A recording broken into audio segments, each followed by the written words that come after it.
दानारा लगा हो गज गज के है तेरे आका पे पहुँचारे दुरूद रज रज के है या रसूल अल्लाह दानारा लगा हो गज गज के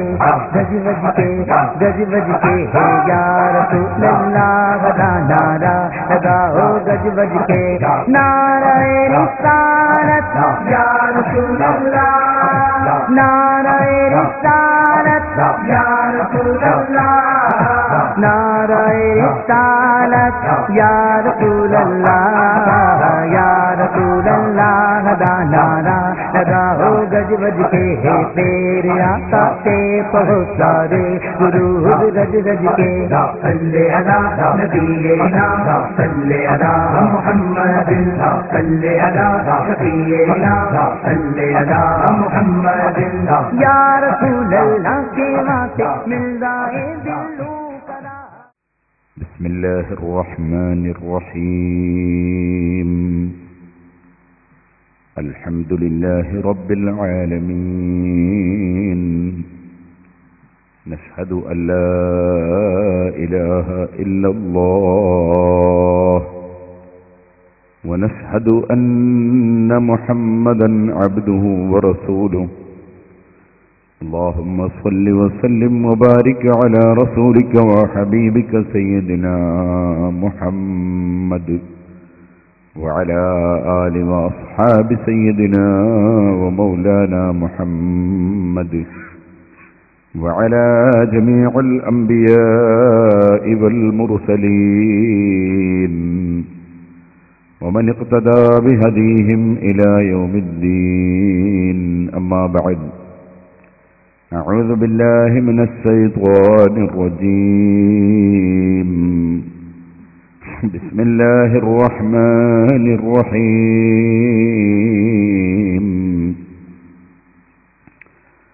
ومن يشاقق الرسول من بعد ما تبين له الهدى ويتبع غير سبيل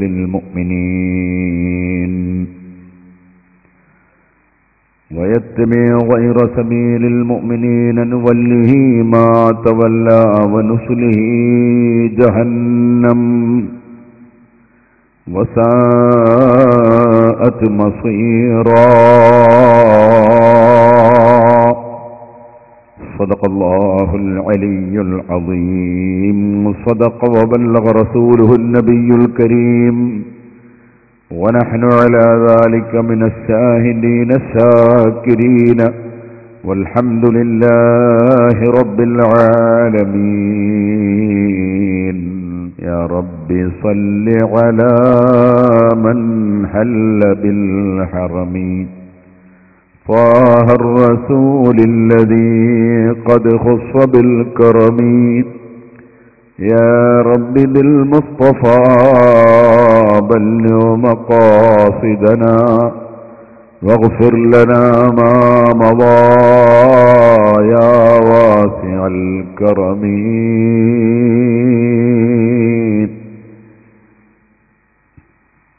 ആദരണീയരായ നേതാക്കൾ, പണ്ഡിതന്മാർ, പ്രിയപ്പെട്ട സഹോദരി സഹോദരന്മാർ, സുഹൃത്തുക്കൾ, അല്ലാഹു ജല്ല ജലാലുഹു സാധുക്കളായ നമ്മുടെ ഈ മജ്ലിസ് ആഖിറത്തിൽ ഉപകരിക്കുന്ന മജ്ലിസായി നമ്മിൽ നിന്ന് ഖബൂൽ ചെയ്യുമാറാകട്ടെ. സമയം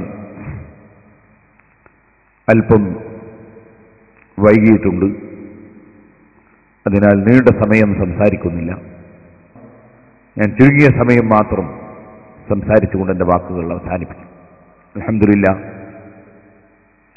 ഈ പരിപാടി കുറ്റ്യാടി സിറാജുൽ ഹുദ എഡ്യൂക്കേഷണൽ കോംപ്ലക്സിന്റെ 20ാം വാർഷിക സമ്മേളന പ്രചരണത്തിന്റെ ഭാഗമായി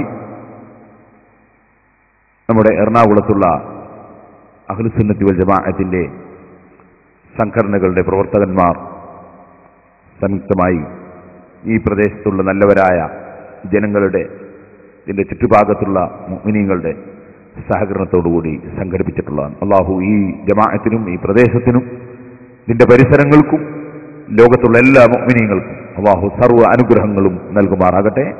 ഖൈറും ബർക്കത്തും അല്ലാഹു ഇവിടുത്തെ ജമാഅത്തിനും നമ്മുടെ ഈ പരിപാടിയിൽ സന്തോഷത്തോടെ പങ്കെടുത്ത ജമാഅത്തിന്റെ ഭാരവാഹികൾക്കും പ്രസിഡന്റിനും എല്ലാം അല്ലാഹു തആല ഖൈറും ബർക്കത്തും നൽകുമാറാകട്ടെ. ഞാൻ വിഷയത്തിലേക്ക് കടക്കും. സത്യപാത, സജ്ജനപാത, അതാണ് നമ്മുടെ വിഷയം. ഈ വിഷയം ഒരു പുതിയ വിഷയം അല്ല, മറിച്ച് ദിനേന നാം ആവർത്തിച്ച് പ്രഖ്യാപിക്കുന്നൊരു വിഷയമാണ്.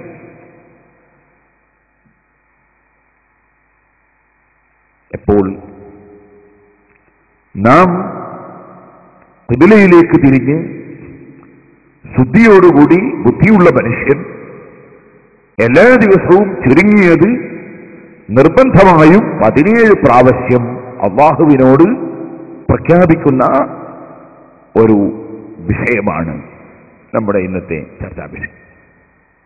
അല്ലാഹുവിനോട് അവനെ പുകഴ്ത്തി സ്തുതിച്ചുകൊണ്ട് ബിസ്മില്ലാഹിർ റഹ്മാനിർ റഹീം എന്ന് അല്ലാഹുവിനെ പുകഴ്ത്തി അവന്റെ പേരുകൊണ്ട് ആരംഭിച്ചു. അല്ലാഹുവിന്റെ മുന്നിൽ നാം ബിസ്മില്ലാഹിർ റഹ്മാനിർ റഹീം, റഹ്മാനും റഹീമുമായ അല്ലാഹുവിന്റെ പേരുകൊണ്ട് തുടങ്ങുന്നു എന്ന് ബിസ്മി ചൊല്ലി അൽഹംദുലില്ലാഹി റബ്ബിൽ ആലമീൻ, സർവ്വലോകത്തെയും സൃഷ്ടിച്ച് പോറ്റി വളർത്തുന്ന നാഥനായ അല്ലാഹുവിനാണ് സർവസ്തുതിയും എന്ന് പ്രഖ്യാപിച്ചുകൊണ്ട് അർ-റഹ്മാനിർ റഹീം, അല്ലാഹു ജല്ല ജലാലുഹു അവൻ റഹ്മാനും റഹീമുമാണ്, എല്ലാവർക്കും കാരുണ്യം ചെയ്യുന്നവനാണ്. ഭൂമിലോകത്ത് അവന്റെ കാരുണ്യം വളരെ വിശാലമാണ്. അല്ലാഹു ഇല്ല എന്ന് പറഞ്ഞ് കടുത്ത ഭാഷയിൽ അല്ലാഹുവിനെ ചീത്ത പറഞ്ഞ് പ്രസംഗിക്കുന്ന ഒരു നിരീശ്വരവാദി, ആ നിരീശ്വരവാദിക്ക് ഭക്ഷണം കൊടുക്കുന്നത് അല്ലാഹുവാണ്, അവന് വെള്ളം കൊടുക്കുന്നത് അല്ലാഹുവാണ്, അവന് ആരോഗ്യം കൊടുക്കുന്നതും സംസാരിക്കാനുള്ള നാവ് കൊടുക്കുന്നതും അല്ലാഹുവാണ്. ആ നിലക്ക് എല്ലാ സൃഷ്ടികൾക്കും അനുഗ്രഹം ചെയ്യുന്ന റഹ്മാനാണ് അല്ലാഹു ജല്ല ജലാലുഹു. അത് നമ്മൾ പ്രഖ്യാപിക്കുകയാണ്. റഹ്മാനിർ റഹീം. ഇപ്പോൾ വിശദമായത് പറയുന്നില്ല. ഞാൻ സൂറത്തുൽ ഫാത്തിഹ മാത്രം 7 ദിവസം നാദാപുരത്ത് പ്രസംഗിച്ചിട്ടുണ്ട്. അതിന്റെ സീഡ് കിട്ടുമ്പോൾ നിങ്ങൾക്ക് വാങ്ങി കേൾക്കാം. ഇവിടെ കിട്ടുമല്ലോ എന്ന് എനിക്കറിയില്ല, അത് നിങ്ങൾക്ക് കേൾക്കാം. ഇപ്പോൾ അതിലേക്ക് കടക്കുന്നില്ല. വിശദമായി പറയേണ്ട ഒരു വിഷയമാണ്. ഖലീലുല്ലാഹി ഇബ്രാഹിം അലൈഹിസ്സലാം മഹാനവറുകളുടെ അടുക്കൽ ഒരിക്കൽ ഒരു മജൂസി, ഒരു തീരെ ആരാധിക്കുന്ന മജൂസി വന്നു. എനിക്ക് ഭക്ഷണം തരുമെന്ന് ചോദിച്ചു. ഇബ്രാഹിം നബി അലൈഹി സ്വലാം ഭക്ഷണം കൊടുക്കാൻ വലിയ താല്പര്യമുള്ള ആളാണ്. അത് മാന്യന്മാരുടെ സ്വഭാവമാണ് ഭക്ഷണം കൊടുക്കുക. ഭക്ഷണം കൊടുക്കുക മുടക്കുക എന്ന് പറഞ്ഞാൽ ഏറ്റവും മാന്യതയില്ലാത്ത മനുഷ്യന്മാരുടെ സ്വഭാവമാണ് ഭക്ഷണം കൊടുക്കുന്ന മുടക്കൽ. പരിശുദ്ധ ഖുർആൻ പറഞ്ഞിട്ടുണ്ട്, ലാ തുൻഫിഖു അലാ മൻ ഇൻദ റസൂലില്ല, റസൂലുള്ളാഹിന്റെ അടുക്കൽ പഠിക്കുന്ന മുതഅല്ലിമീങ്ങൾ ഭക്ഷണം മുടക്കണം എന്ന് മുനാഫിഖീങ്ങൾ പറഞ്ഞു എന്ന് പരിശുദ്ധ ഖുർആൻ അല്ലാഹു പറഞ്ഞു. അപ്പോൾ ഭക്ഷണം മുടക്കുക എന്നത് വളരെ മോശവും ഭക്ഷണം വിതരണം ചെയ്യുക എന്നത് ഏറ്റവും മാന്യതയുള്ള വിഷയമാണ്. നബി സല്ലല്ലാഹു അലൈഹി വസല്ലം തങ്ങളോട് ഒരാൾ വന്ന് ചോദിച്ചു, അയ്യുൽ ഇസ്ലാമി ഖൈർ, ഇസ്ലാമിൽ ഖൈറായ കാര്യം എന്താണ് നബിയെ? ഒന്നത്തരം വന്ന് തുതൈമു ത്വആം, ഭക്ഷണം കൊടുക്കലാണ്. ഭക്ഷണം കൊടുക്കുന്നത് വളരെ പ്രധാനപ്പെട്ട ഒരു വിഷയമാണ്. അതിന്റെ മഹത്വം പറഞ്ഞു തീർക്കാൻ കഴിയൂല. ഒരു ബിസിനസ്സുകാരൻ ഒരു ദിവസം എന്നെ ഭക്ഷണം കഴിക്കാൻ വേണ്ടി വിളിച്ചു. ഞാൻ വളരെ തിരക്കിലായിരുന്നു. ഞാൻ ഇത്രങ്ങൾ നിർബന്ധിച്ച് എന്നെ ഭക്ഷണം കഴിക്കാൻ വിളിച്ചു. അപ്പോൾ അയാൾ എന്നോട് പറഞ്ഞു, ഉസ്താദേ, ഭക്ഷണം തന്നാൽ മാത്രമേ നിങ്ങൾ മതിയെന്ന് പറയുള്ളൂ എന്ന്. വേറെ എത്ര നിങ്ങൾ 10 ലക്ഷം റുപ്യ ഇപ്പോൾ സിറാജുലേക്ക് പിരിവെന്നാൽ പിന്നെ നിങ്ങൾ 11ാമത്തെ കിട്ടുമെന്ന് ഞാൻ ചോദിക്കുക.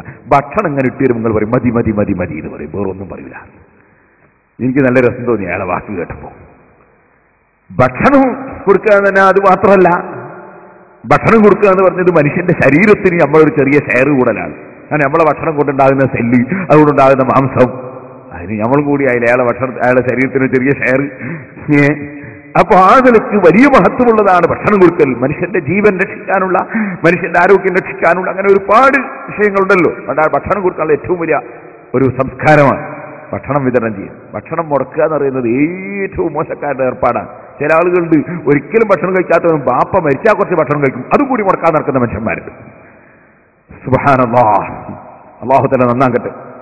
അയ്യുൽ ഇസ്ലാമി ഖൈർ, ഇസ്ലാമിൽ ഏറ്റവും ഹൈറായ കാര്യം എന്താണെന്ന് ചോദിച്ചാൽ ഭക്ഷണം കൊടുക്കലാണെന്ന് നബി സല്ലല്ലാഹു അലൈഹി വസല്ലം പറഞ്ഞു. ഖുർആനിൽ എത്ര സ്ഥലത്താണ് ഭക്ഷണം കൊടുക്കുന്നതിനെ പുകഴ്ത്തി പറഞ്ഞത്. അല്ലദീന യുത്ഇമൂന അത്അമ അലാ ഹുബ്ബിഹി മിസ്കീനൻ വയതീമൻ വഅസീറ. അങ്ങനെ എത്ര സ്ഥലത്താണ് അല്ലാഹു തആല ഭക്ഷണം കൊടുക്കുന്നതിന്റെ മഹത്വം പറഞ്ഞിരിക്കട്ടെ. ഖലീലുല്ലാഹി ഇബ്രാഹിം അലൈഹിസ്സലാം ഭക്ഷണം കൊടുക്കാൻ വലിയ താല്പര്യമുള്ള ആളാണ്.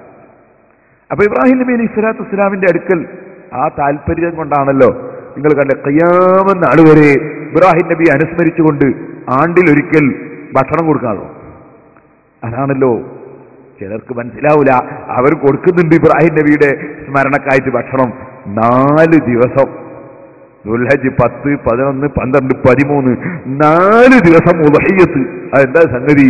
ഇബ്രാഹിം നബി അലൈഹി സ്വലാത്തു വസ്സലാമിനെ സ്മരിച്ചുകൊണ്ട് ലോകത്തുള്ള മുഴുവൻ മുസ്ലിമീങ്ങളും ഭക്ഷണം കൊടുക്കുന്നു. മാംസം ഭക്ഷണമാണ്. ഉദ്ഹിയ്യത്ത് അർത്തിട്ടാ കൊടുക്കുന്നത്. അറക്കുന്നവരെ ഭക്ഷണമാവില്ല, അർത്താലേ ഭക്ഷണമാവുള്ളൂ. അർത്തിട്ട് കൊടുക്കാൻ ഭക്ഷണം കൊടുക്കുക. അർത്താ ഭക്ഷണമായി, അറക്കുന്നവരെ ഭക്ഷണമല്ല. അറക്കുന്നവരെ പോത്ത ഭക്ഷണമല്ല. അതുകൊണ്ടാണ് ജീവനുള്ള പോത്തിന്റെ കൈമെന്ന് ഒരു കഷ്ണം അരിഞ്ഞു തിന്നാൽ അരിച്ചു ചുട്ട് തിന്നാൻ പറ്റൂല. അറുത്ത് കഴിഞ്ഞാൽ ഭക്ഷണമായി, ഇല്ലെങ്കിലോ ഇല്ലേ ശവാണ്. അപ്പോ പറഞ്ഞു വന്നത് ഇബ്രാഹിം നബി അലൈഹി സ്വലാത്തു വസ്സലാം ഭക്ഷണം കൊടുക്കുന്നതിൽ വലിയ താല്പര്യമുള്ള ആളായതുകൊണ്ട് തന്നെ അല്ലാഹു തആല മഹാനവറുകളുടെ സ്മരണ നിലനിർത്തുന്ന നിലക്ക് ഖിയാമത്ത് നാൾ വരെ ആണ്ടിലൊരിക്കൽ, കൊല്ലത്തിലൊരിക്കൽ ലോക മുസ്ലിമീങ്ങൾ മുഴുവനും ഇബ്രാഹിം നബി അലൈഹി സ്വലാത്തു വസ്സലാമിന്റെ സ്മരണ പുതുക്കി ആട്ടിനെയും പോത്തിനെയും അതുപോലെ ഒട്ടകത്തെയും ഒക്കെ അറുത്ത് ഭക്ഷണം വിതരണം ചെയ്യുന്നു. അതാണ് ഉദ്ഹിയ്യത്ത്. പക്ഷേ ഈ ഉദ്ഹിയ്യത്ത് അറക്കുന്ന ആളുകൾ ചിലപ്പോൾ അവരെ വള്ളീന്റെ മുന്നിൽ ഉദ്ഹിയ്യത്തിന് അറക്കാൻ വേണ്ടിയുള്ള പോത്തിനെയും കാളനെയൊക്കെ കൊണ്ടുവന്ന് കെട്ടിയിട്ടുണ്ടാവും. ഇതെന്തിനാണ് ചിന്തിച്ചിട്ടുണ്ടാവില്ല. അങ്ങനെ ചിന്തിക്കാത്ത മനുഷ്യന്മാരുണ്ടാവും. അപ്പോ അവരൊന്ന് ആലോചിക്കണം, ഇത് എന്തിനാ അറക്കുന്നത്, ആരെ സ്മരണക്കാണ് ഇത് അറക്കുന്നത് ചിന്തിക്കണം. അപ്പോ മനസ്സിലാക്കാൻ കഴിയും അത് നബി സല്ലല്ലാഹു അലൈഹി വസല്ലം തങ്ങളുടെ പ്രധാനപ്പെട്ട 2 ഉപ്പാപ്പമാരുടെ സ്മരണ പുതുക്കാൻ വേണ്ടിയാണ്. അതാണ് ഖലീലുല്ലാഹി ഇബ്രാഹിം, നബിയുല്ലാഹി ഇസ്മാഈൽ അലൈഹിസ്സലാം. ആ സ്മരണ പുതുക്കാൻ തെരഞ്ഞെടുക്കപ്പെട്ടത് അവരുടെ ജീവിതത്തിൽ ത്യാഗോജ്വലമായ പ്രവർത്തനം നടന്ന ദിവസമാണ്. അതിനോടനുബന്ധിച്ച ദിവസങ്ങളാണ്. സ്വന്തം മകനെ അള്ളാഹുവിന് അറുക്കാൻ വേണ്ടി അള്ളാഹുവിന്റെ നിർദ്ദേശം വന്നപ്പോൾ അള്ളാഹുവിന് ഞാൻ എന്തും സമർപ്പിക്കും എന്ന നിലക്ക് ഒരുങ്ങി പുറപ്പെട്ട ഖലീലുല്ലാഹി ഇബ്രാഹിം. ആ ഇബ്രാഹിം നബി അലൈഹി സ്വലാത്തു വസ്സലാമിന്റെ സ്മരണ നിലനിർത്താനും പുതുക്കാനുമാണ് അത് ചെയ്യപ്പെട്ടത്. അങ്ങനെയാണല്ലോ ബദരീങ്ങളാണ്ട് നമ്മൾ കഴിക്കുക. ബദരീങ്ങളെ ജീവിതത്തിൽ ഏറ്റവും വലിയ ത്യാഗം നടന്ന ദിവസം ബദരീങ്ങൾ എന്ന് പറഞ്ഞാൽ എത്ര ആളുണ്ട്? 300 ചില്ലാൻ ആളുണ്ട്. അവരൊക്കെ മരിച്ച ദിവസമല്ലത്. ബദരീങ്ങളെ കൂട്ടത്തിൽ ഒന്നാമത്തെ ആൾ മുഹമ്മദ് റസൂലുള്ളാഹി സ്വല്ലല്ലാഹു അലൈഹി വസല്ലം. റസൂലുള്ളാഹിന്റെ വഫാത്ത് റമദാൻ 17-നല്ല. സിദ്ദീഖ് റളിയല്ലാഹുവിന്റെ വഫാത്തും അവർക്ക് ബദരീങ്ങളാ. ബദരീങ്ങളെ കൂട്ടത്തിൽ ആദ്യം ഉണ്ടെന്നവരാണവർ. അപ്പോൾ ബദരീങ്ങളെ സ്മരണക്ക് നമ്മൾ തിരഞ്ഞെടുത്തത്, ലോക മുസ്ലിമീങ്ങൾ തിരഞ്ഞെടുത്തത് അവരുടെ ജീവിതത്തിൽ വലിയ ത്യാഗം നടന്നൊരു ദിവസം ബദരീങ്ങളാണ്. അതുപോലെ ഇബ്രാഹിം നബി അലൈഹി സ്വലാത്തു വസ്സലാമിന്റെ ജീവിതത്തിൽ ഏറ്റവും വലിയ ത്യാഗം നടന്ന ദിവസങ്ങളിൽ ഒന്നാണ് ഈ പറഞ്ഞ ദിവസം, ഈ ദുൽഹജ്ജ് 10. അന്ന് തന്നെ അവരെ സ്മരിച്ചുകൊണ്ട് എല്ലാവർക്കും ഭക്ഷണം വിതരണം ചെയ്യും. ഖലീലുല്ലാഹി ഇബ്രാഹിം അലൈഹിസ്സലാമിന്റെ അടുക്കൽ ഞാൻ റഹ്മാൻ റഹീം എന്ന വാക്ക് പറഞ്ഞപ്പോൾ ഓർമ്മയായതാണ്. ഇബ്രാഹിം നബി അലൈഹി സ്വലാത്തു വസ്സലാമിന്റെ അടുക്കൽ ഒരു മജൂസി, തീൻ ആരാധിക്കുന്ന ഒരാൾ, ഇബ്രാഹിം എനിക്ക് ഭക്ഷണം തരുമോ? നീ ആരാ? ഞാൻ മജൂസിയാണ്, ഞാൻ തീൻ ആരാധിക്കുന്ന ആളാണ്. നിനക്ക് ഭക്ഷണമില്ല, ഞാൻ അള്ളാഹ് ആരാധിക്കുന്നവർക്ക് ഭക്ഷണം കൊടുക്കും, നിനക്കില്ല. ഇയാൾ മടങ്ങിപ്പോയി. അല്ലാഹു തആല ഇബ്രാഹിം നബിയെ വിളിച്ച്, ഇബ്രാഹിം നബിയെ നിങ്ങളെന്താ അയാൾക്ക് ഭക്ഷണം കൊടുക്കാതിരുന്നത്? അള്ളാഹുവെ, അയാൾ നിന്നെ ആരാധിക്കുന്നില്ല, അയാൾ തീനെ ആരാധിക്കുന്ന ഒരാളാണ്, അതുകൊണ്ട് സൃഷ്ടിയെ ആരാധിക്കുന്ന അയാൾക്ക് ഞാൻ ഭക്ഷണം കൊടുക്കുന്നില്ല. അള്ളാഹുവിന്റെ ചോദ്യം, ഇബ്രാഹിമെ, അയാൾ എന്നെ ആരാധിക്കുന്നില്ല, തീനാണ് ആരാധിക്കുന്നതെന്ന് എനിക്കറിഞ്ഞൂടെ? എന്നിട്ട് ഞാൻ എത്ര കൊല്ലായി അയാൾക്ക് ഭക്ഷണം കൊടുക്കാൻ തുടങ്ങിയിട്ട്? ഇക്കാലം അത്രയും എന്റെ ഭക്ഷണം ഞാൻ അയാൾക്ക് കൊടുത്തില്ലേ, വെള്ളം അയാൾക്ക് കൊടുത്തില്ലേ? അപ്പൊ ഞാൻ എന്നെ ആരാധിക്കുന്നവർക്ക് മാത്രമല്ലല്ലോ ഭക്ഷണം കൊടുക്കുന്നത്, എല്ലാവർക്കും ഞാൻ ഭക്ഷണം കൊടുക്കുന്നില്ലേ? ഞാൻ റഹ്മാനല്ലേ? പിന്നെ നിങ്ങൾ എന്ത് അയാൾക്ക് ഭക്ഷണം കൊടുക്കാതിരുന്നേ? ഇബ്രാഹിം നബി അലൈഹി സ്വലാത്തു വസ്സലാം ആ മജൂസിയെ തിരിച്ചു വിളിച്ചു. നിങ്ങൾ മനസ്സിലാക്കണം, ഇസ്ലാമിൽ വർഗീയതയില്ല, ഇസ്ലാമിൽ ഭീകരതയില്ല, ഇസ്ലാമിൽ തീവ്രവാദമില്ല, ഇസ്ലാമിൽ സ്നേഹമേ ഉള്ളൂ. ഇബ്രാഹിം നബി അലൈഹി സ്വലാത്തു വസ്സലാം ആ മനുഷ്യനെ തിരിച്ചു വിളിച്ചു. നിങ്ങൾക്ക് ഭക്ഷണം തരം വരുന്നത്, ഇയാൾ ചോദിച്ചു, എന്താ ഇബ്രാഹിമേ നേരത്തെ നീ തെളിവില്ലാട്ടിപ്പം തീരുമാനം മാറ്റിയത്? എന്റെ റബ്ബ് എന്നെ വിളിച്ചിട്ട് ഉപദേശിച്ചു, നിങ്ങൾക്ക് ഭക്ഷണം തരണം എന്ന് പറഞ്ഞു. അള്ളാഹു എന്നോട് ചോദിച്ചു, ഈ എത്ര കൊല്ലം അയാൾക്ക് ഞാൻ ഭക്ഷണം കൊടുക്കുന്നു, എന്നെ ആരാധിക്കാവുന്നില്ല എന്ന് എനിക്കറിഞ്ഞൂടെ?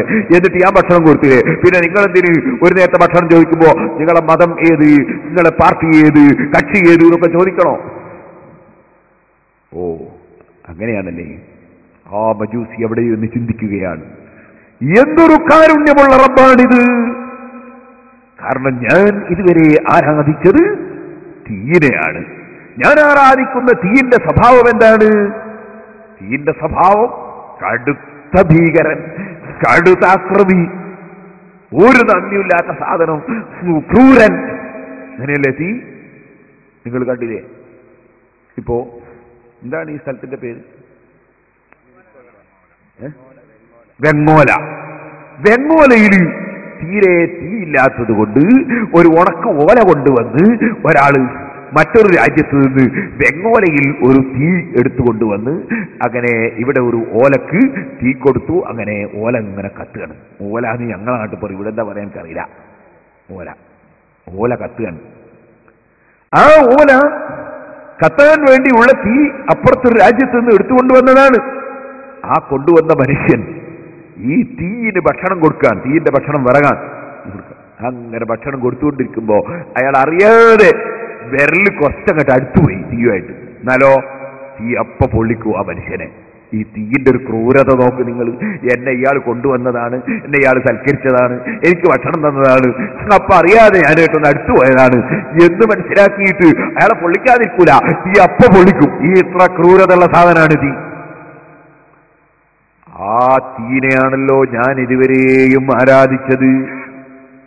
ഈ ഇബ്രാഹിം ആരാധിക്കുന്നതോ ഞാൻ ഇതുവരെയും ആ ആരാധ്യനായ അല്ലാഹുവിനെ ആരാധിച്ചിട്ടില്ല. ആകാശങ്ങളും ഭൂമികളും നക്ഷത്രങ്ങളും സസ്യങ്ങളും മത്സ്യങ്ങളും എല്ലാ ഗോളങ്ങളും സർവ്വ മനുഷ്യരും മലക്കും ജിന്നും എല്ലാം സൃഷ്ടിച്ച് പോറ്റി വളർത്തുന്ന നാഥൻ. ആ നാഥന് രഹസ്യമറിയാം, പരസ്യമറിയാം. അവനറിയാത്തതൊന്നുമില്ല. പക്ഷേ അവനെ ആരാധിക്കാതെ തീയിനെ ആരാധിക്കുന്ന ഞാൻ, അവൻ സൃഷ്ടിച്ച ഭക്ഷണം ലഭിക്കാൻ വേണ്ടി ഇബ്രാഹീമിനെ സമീപിച്ചപ്പോൾ ഇബ്രാഹീം എനിക്ക് ഭക്ഷണം തടഞ്ഞു വെച്ചു. അപ്പോൾ ഇബ്രാഹീമിനെ വിളിച്ച് ആ ലോകസൃഷ്ടാവ് എന്തിന് ഭക്ഷണം കൊടുക്കാതിരുന്നുവെന്ന് ചോദ്യം ചെയ്തുവല്ലോ. ഈ ഇബ്രാഹിം ആരാധിക്കുന്ന റബ്ബ് എന്തൊരു കാരുണ്യമുള്ളവനാണ്, എന്തൊരു കൊടുതി നൽകുന്നവനാണ്, എത്ര ദയാലുവാണ്. ആ കാരുണ്യമുള്ള റബ്ബിനെ തന്നെയല്ലേ ഞാനും ആരാധിക്കേണ്ടത്. ഈ ക്രൂരത കാണിക്കുന്ന സൃഷ്ടിയെ ആരാധിക്കുന്നതിന് പകരം ഈ കാരുണ്യവാനായ റബ്ബിനെയല്ലേ ആരാധിക്കേണ്ടത്. അവിടെ വെച്ച് തന്നെ മജൂസി ചിന്തിക്കുന്നു. ഇബ്രാഹിം നബി അലൈഹി സ്വലാത്തു വസ്സലാമിന്റെ മുന്നിൽ വെച്ച് പറയുന്നു, ലാ ഇലാഹ ഇല്ലല്ലാഹ്, അല്ലാഹുവല്ലാതെ ആരാധനക്കർഹനില്ലെന്ന് ഞാനിതാ മനസ്സിലുറപ്പിച്ച് പ്രഖ്യാപിക്കുന്നു. സഹോദരന്മാരെ, അല്ലാഹുവിന്റെ കാരുണ്യമുണ്ടോ പറഞ്ഞാൽ തീരുന്നു. വറബ്ബുക്കൽ ഗഫൂറു ദുർ റഹ്മ ലൗ യുആഖിദുഹും ബിമാ കസബൂ ലഅജ്ജല ലഹുമുൽ അദാബ്. ഞാൻ നിങ്ങൾക്ക് പെന്ന് തന്നിട്ട് ആ പെന്ന് കൊണ്ട് ഞാൻ ഇഷ്ടപ്പെടാത്തത് എഴുതിയാൽ നിങ്ങൾ പെന്ന് തിരിച്ചു വാങ്ങും, ഞാൻ പെന്ന് തിരിച്ചു വാങ്ങും. നിങ്ങൾ സംഘടിപ്പിച്ച സ്റ്റേജിൽ നിങ്ങൾ ഇഷ്ടപ്പെടാത്തത് ഞാൻ വിളിച്ചു പറഞ്ഞാൽ നിങ്ങൾ എന്നോട് ഇറങ്ങാൻ പറയും. സ്വാഭാവികമാണത്. പക്ഷേ ഞാൻ പറയട്ടെ, അല്ലാഹു നൽകിയ കണ്ണ്, ആ കണ്ണുകൊണ്ട് മനുഷ്യൻ ഹറാമ് നോക്കി, പടച്ചവന് ഇഷ്ടപ്പെടാത്തത് നോക്കി. അല്ലാഹു നൽകുന്ന കാത്, അതുകൊണ്ട് മനുഷ്യൻ അവൻ ഇഷ്ടപ്പെടാത്തത് കേട്ടു. അങ്ങനെ ഓരോ അവയവങ്ങളും മനുഷ്യൻ ലോകസൃഷ്ടാവ് കൊടുത്ത അവയവങ്ങളും ശരീരവും മനസ്സും സമ്പത്തും അള്ളാഹു ഇഷ്ടപ്പെടാത്തതിൽ വിനിയോഗിക്കുന്നത് അവൻ കാണുന്നു, അറിയുന്നു, കേൾക്കുന്നു. ഓരോ സെക്കൻഡിലും നടപടി സ്വീകരിക്കാനുള്ള കഴിവ് അവനുണ്ടെന്നതിൽ തർക്കമില്ല. പക്ഷേ അവന്റെ അങ്ങേയറ്റത്തെ കാരുണ്യം, അവൻ പെട്ടെന്ന് ഹറാമ് നോക്കിയവന്റെ കണ്ണിന്റെ കാഴ്ച പിൻവലിക്കുന്നില്ല. തെറ്റായ സംസാരം സംസാരിച്ചവന്റെ നാവിന്റെ ശക്തി തകർക്കുന്നില്ല. ഹറാമ് കുടിച്ചവന്റെ വയറ് പൊട്ടിക്കുന്നില്ല. അവന്റെ കാരുണ്യമാണ് അർ-റഹ്മാനിർ റഹീം. എന്ന് മാത്രമല്ല, ലോകത്ത് ആർക്ക് എന്ത് ഗുണം ചെയ്യുന്നുണ്ടോ അതെല്ലാം പകരം കിട്ടാനാണ്. ഞാൻ നിങ്ങൾക്ക് പ്രസംഗിച്ചു തരുന്നത് എനിക്ക് പകരം പടച്ച റബ്ബിന്റെ പൊരുത്തവും അല്ലാഹുവിന്റെ പ്രതിഫലവും കിട്ടാനാണ്. നിങ്ങൾ എന്റെ സദസ്സിൽ വന്ന് ക്ഷമിച്ചിരിക്കുന്നത് നിങ്ങൾക്ക് പടച്ചവന്റെ അടുക്കൽ നിന്ന് പ്രതിഫലം കിട്ടാനാണ്.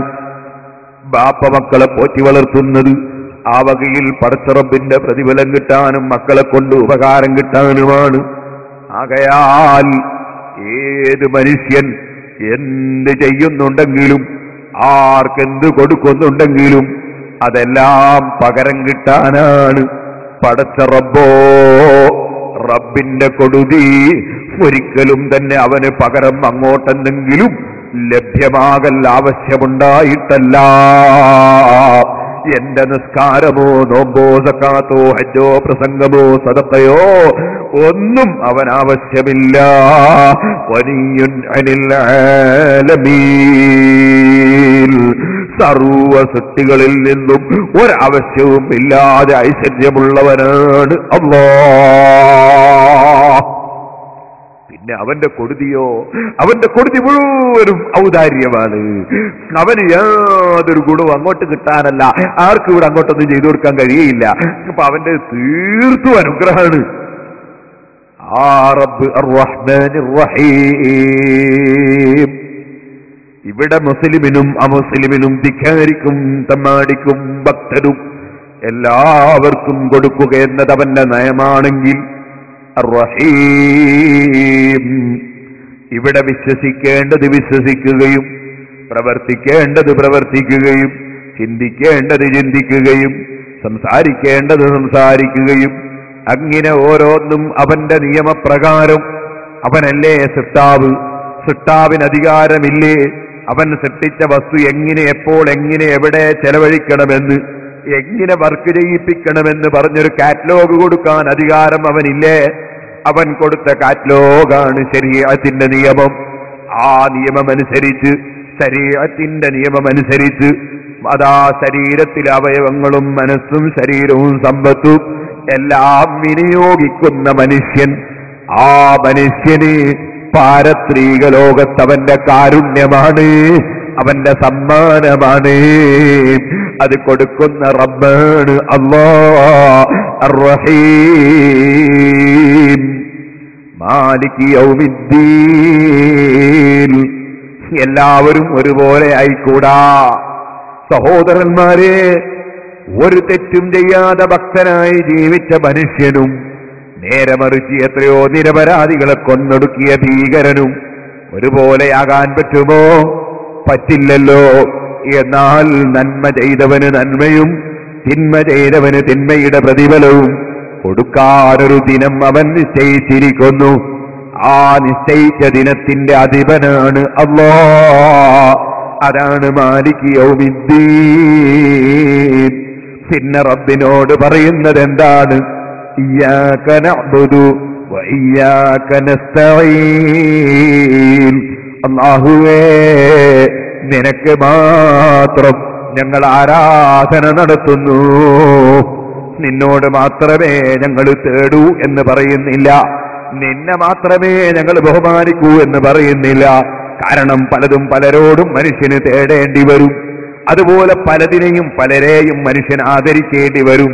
അതൊക്കെ മനുഷ്യനാണെങ്കിൽ ആവശ്യമാണ്. അതുകൊണ്ട് തന്നെ അതിനൊന്നും ഇവിടെ ഒരു കുഴപ്പവുമില്ലല്ലോ. ആരാധന അല്ലാഹുവിന് മാത്രമേ പറ്റൂ. അതുകൊണ്ട് പടച്ച റബ്ബിനോട് പറയുന്നു, ഇയ്യാക നഅ്ബുദു, നിനക്ക് മാത്രം, ഞങ്ങൾ ആരാധന നടത്തുന്നു അല്ലാ. നിനക്ക് ഞങ്ങൾ ആരാധന നടത്തുന്നു എന്ന് പറയുമ്പോ ആരാധന നടത്താനുള്ളൊരു കഴിവും ശക്തിയും ഞങ്ങൾക്കുണ്ടെന്നൊരു തോന്നൽ വന്നു പോകാനും സാധ്യതയുണ്ട്. വാസ്തവത്തിൽ ഇല്ലല്ലോ. ഒന്നിനും ഒരു കഴിവും യഥാർത്ഥത്തിൽ അല്ലാഹു നൽകുന്നതല്ലാതെ ഒരാൾക്കുമില്ലല്ലോ. അതുകൊണ്ടല്ലേ മുസ്ലിമീങ്ങളെ നിസ്കരിക്കാൻ വേണ്ടി പള്ളിയിൽ നിന്ന് നമ്മളെ വിളിക്കുന്നു, ഹയ്യ അലസ് സലാഹ്, നിസ്കാരത്തിലേക്ക് വരൂ. മുസ്ലിമിന്റെ മറുപടി എന്താണ്? അതേ, മർഹബാ അഹ്ലം വസഹ്ലാ ലബ്ബൈക്, ഞങ്ങൾ വരുന്നു എന്നാണോ? അല്ല, പിന്നെന്തേ മറുപടി? ഹയ്യ അലസ് സലാഹ്, നിസ്കരിക്കാൻ വരൂ എന്ന് പറയുമ്പോ മറുപടി ലാ ഹൗല വലാ ഖുവത ഇല്ലാ ബില്ലാഹ്, നിസ്കരിക്കാൻ വരാൻ ഞങ്ങളെ കൊണ്ട് കഴിയൂല, ഒരു നന്മയും ചെയ്യാൻ കഴിയൂല, ഒരു തിന്മയും ഒഴിവാക്കാൻ കഴിയൂല. ഇല്ല ബില്ലാഹ്, അള്ള തരുന്ന കഴിവ് കൊണ്ടല്ലാതെ ഞങ്ങളെ വകയിൽ ഒന്നിനും കഴിയൂല അല്ലാ. മനുഷ്യൻ അവന്റെ കഴിവുകേട് പ്രഖ്യാപിക്കുകയാണ്.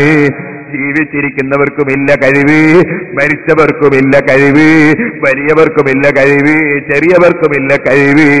അള്ള കൊടുക്കുന്നതല്ലാതെ ഒരാൾക്കും ഒരു കഴിവുമില്ല. ജീവിച്ചിരിക്കുന്ന എന്നെ നിസ്കാരത്തിന് നിന്റെ വീട്ടിൽ നിന്ന് വിളിക്കുന്നുണ്ടല്ലോ അല്ലാ, എനിക്കതിന് കഴിവുണ്ടെന്ന് പറയാൻ മുസ്ലിം തയ്യാറില്ല. മുസ്ലിം പറയുന്ന ലാ ഹൗല, കഴിവില്ല അല്ലാ. അതേ, തെറ്റായ കാര്യങ്ങൾ അതാ പിന്തിരിയാൻ കഴിയൂല അല്ലാ. വലാ ഖുവത, റബ്ബേ സൽക്കർമ്മം ചെയ്യാൻ കഴിയൂല അല്ലാ. ഇല്ല ബില്ലാഹ്, അല്ല തരുന്ന കഴിവ് കൊണ്ടല്ലാതെ ഒന്നിനും കഴിയൂല അല്ലാ. കഴിവ് അല്ലാഹുവിന് മാത്രം. അവൻ കൊടുക്കുന്ന കഴിവ് പലർക്കുമുണ്ട്. ഇതുപോലെ എല്ലാം അല്ലാഹുവിന് മാത്രം. അറിവ് അല്ലാഹുവിന് മാത്രം. അല്ല കൊടുക്കുന്ന അറിവ് പലർക്കുമുണ്ട്, പലതിനുമുണ്ട്. കഴിവ് അല്ലാഹുവിന് മാത്രം. അവൻ കൊടുക്കുന്ന കഴിവ് പലർക്കുമുണ്ട്. കേൾവി അല്ലാഹുവിന് മാത്രം. അവൻ കൊടുക്കുന്ന കേൾവി പലർക്കുമുണ്ട്. കാഴ്ച അല്ലാഹുവിന് മാത്രം. അവൻ കൊടുക്കുന്ന കാഴ്ച പലർക്കുമുണ്ട്. ആകയാൽ എല്ലാം റബ്ബിന്റേത്. എല്ലാറ്റിന്റെയും ഉടമസ്ഥൻ അവൻ. അവനേ ഉള്ളൂ. മറ്റുള്ളതൊന്നും ഉള്ളതിൽ പറയാനില്ല. അവൻ കൊടുക്കുന്നത് മാത്രമായതുകൊണ്ട് മറ്റുള്ളതൊന്നും ഉള്ളതിൽ പറയാനില്ല. ഇതുകൊണ്ട് അല്ലാഹുവിന്റെ ഔലിയാക്കൾ റാത്തീബ് ചൊല്ലുമ്പോ പറഞ്ഞത് ലാ മൗജൂദ ഇല്ലല്ലാഹ്, യഥാർത്ഥത്തിലുള്ളവൻ അല്ല മാത്രമാണ്. മറ്റുള്ളവരൊക്കെ അല്ല ഉണ്ടാക്കിയിട്ടുണ്ടായതാണ്. ആർക്കും സ്വന്തത്തിൽ ഇവിടെ അതാ ഉണ്ടാകാനോ ഉണ്ടാക്കാനോ കഴിയില്ല. അലാ കുല്ലു ശൈഇൻ മാ ഖലല്ലാഹ ബാതിലു വകുല്ലു നഈമില്ലാ ഫഹാലത സൈലു. അല്ല മാത്രമാണ് യഥാർത്ഥത്തിലുള്ളവൻ. മറ്റുള്ളതൊക്കെ അവൻ ഉണ്ടാക്കിയിട്ടുണ്ടായത് മാത്രം. ഓ മുസ്ലിമീങ്ങളെ, ഇയ്യാക നഅ്ബുദു, നിനക്ക് മാത്രം ഞങ്ങൾ ആരാധിക്കുന്നു എന്ന് പറയുമ്പോ ഞങ്ങൾ ആരാധിക്കുന്നു, ആരാധിക്കാനൊരു കഴിവുണ്ടെന്നൊരു തോന്നൽ വന്നു പോകും. അത് നിഷേധിച്ചുകൊണ്ട് രണ്ടാമത്തെ വാക്ക് വഇയ്യാക നസ്തഈൻ, അല്ലാഹുവേ ആരാധന നടത്താനും ഏത് പ്രവൃത്തി ചെയ്യാനും എന്ത് ചിന്തിക്കാനും എന്ത് കൊടുക്കാനും വാങ്ങാനും ആരോട് പറയാനും ആരോട് തേടാനും ആരിൽ നിന്ന് കിട്ടാനും എല്ലാം നിന്റെ സഹായം വേണം. വഇയ്യാക നസ്തഈൻ, സർവ വിഷയങ്ങളിലും നിന്നോട് തന്നെ ഞങ്ങൾ സഹായം ചോദിക്കുന്നു അല്ലാഹ്. സർവ വിഷയങ്ങളും നിന്നോട് തന്നെ സഹായം ചോദിക്കുന്നു. എന്നാൽ ഇനി പോലീസ് സ്റ്റേഷനിൽ ഫോൺ ചെയ്തിട്ട് ഞങ്ങളെ വീട്ടിൽ കള്ളം വന്നു എന്ന് പറയാൻ പറ്റൂലേ? കുഴപ്പമില്ല, അള്ളാന്റെ സഹായം കിട്ടാൻ വേണ്ടി പോലീസിനെ വിളിച്ചതാണ്. സുബ്ഹാനല്ലാഹ്, ഡോക്ടറെ എന്റെ രോഗം കലശലാണ്, നിങ്ങൾ എന്നെ സഹായിക്കണേ എന്ന് ഡോക്ടറോട് പറയാൻ പറ്റൂലേ? പറ്റും. അള്ളാഹു രോഗം സുഖപ്പെടുത്താൻ വേണ്ടി ഡോക്ടറോട് പറഞ്ഞതാണ്. ഡോക്ടറോട് പറയലൊരു നിമിത്തമാണ്.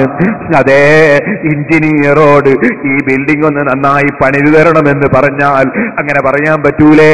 വയ്യാക്ക നസ്തഈൻ, നിന്നോട് മാത്രം ഞങ്ങൾ സഹായം ചോദിക്കുന്നു, അല്ലെ നിന്നോട് തന്നെ സഹായം ചോദിക്കുന്നു എന്നല്ലേ പറഞ്ഞത്?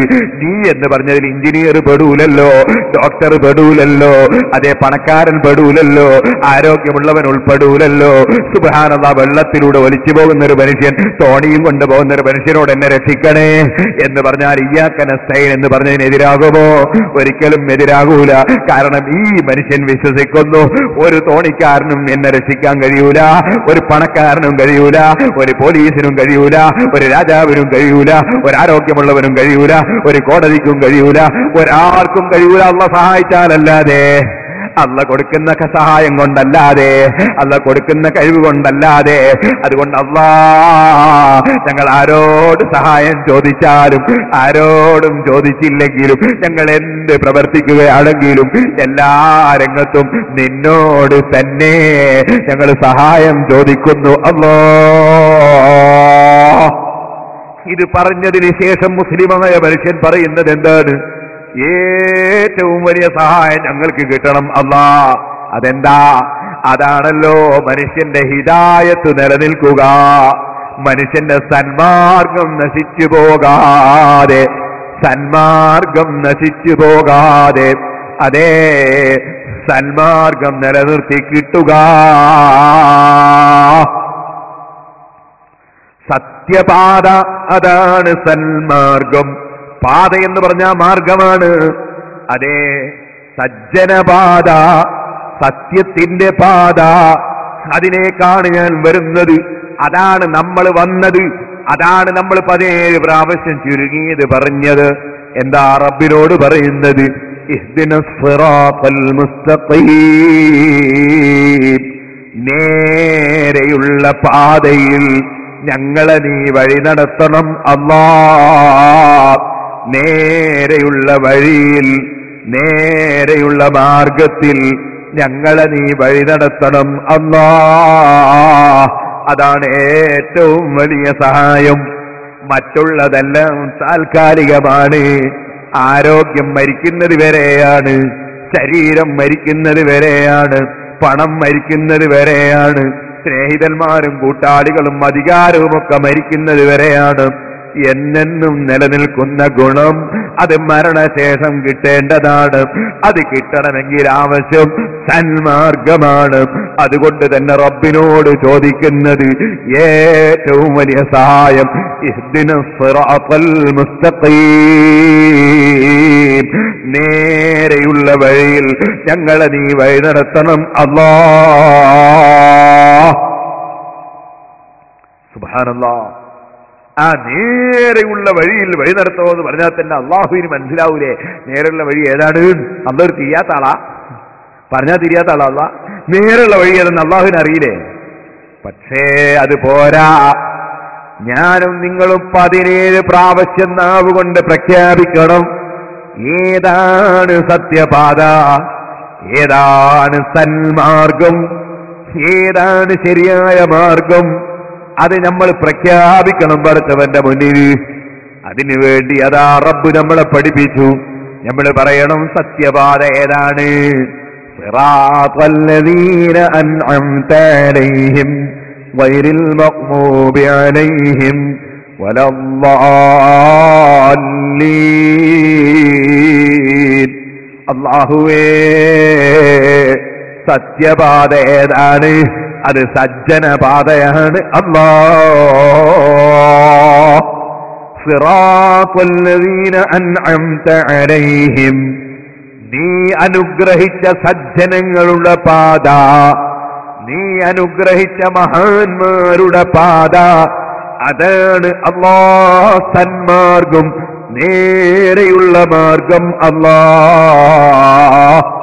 ആരാണ് അല്ലാഹു അനുഗ്രഹിച്ച മഹാന്മാർ? അത് മറ്റൊരു സ്ഥലത്ത് ഖുർആൻ പഠിപ്പിച്ചു. അതേ മഅല്ലദീന അൻഅമല്ലാഹു അലൈഹിം മിനൻ നബിയ്യീന വസ്സിദ്ദീഖീന വസ്സുഹദാഇ വസ്സാലിഹീൻ. ആരാണ് ഖുർആൻ സ്വീകരിക്കാൻ തയ്യാറുള്ളത്? ആരാണ് അല്ലാഹുവിന്റെ റസൂലിനെ പിന്തുടരാൻ തയ്യാറുള്ളത്? അവനല്ലേ മുസ്ലിം സഹോദരന്മാരെ. എങ്കിൽ അതേ നിങ്ങൾ നോക്കൂ, അല്ലാഹു പറയുന്നു റസൂൽ, വല്ലവനും അല്ലാഹുവിനെ അനുസരിച്ചാൽ, വല്ലവനും അല്ലാഹുവിന്റെ റസൂലിനെ അനുസരിച്ചാൽ അവൻ ഖുർആനാകുന്ന പ്രമാണം പിന്തുടരുന്നുണ്ടോ? റസൂലുള്ളാഹുന്ന പ്രമാണം പഠിപ്പിച്ച നേതാവിനെ പിന്തുടരുന്നുണ്ടോ?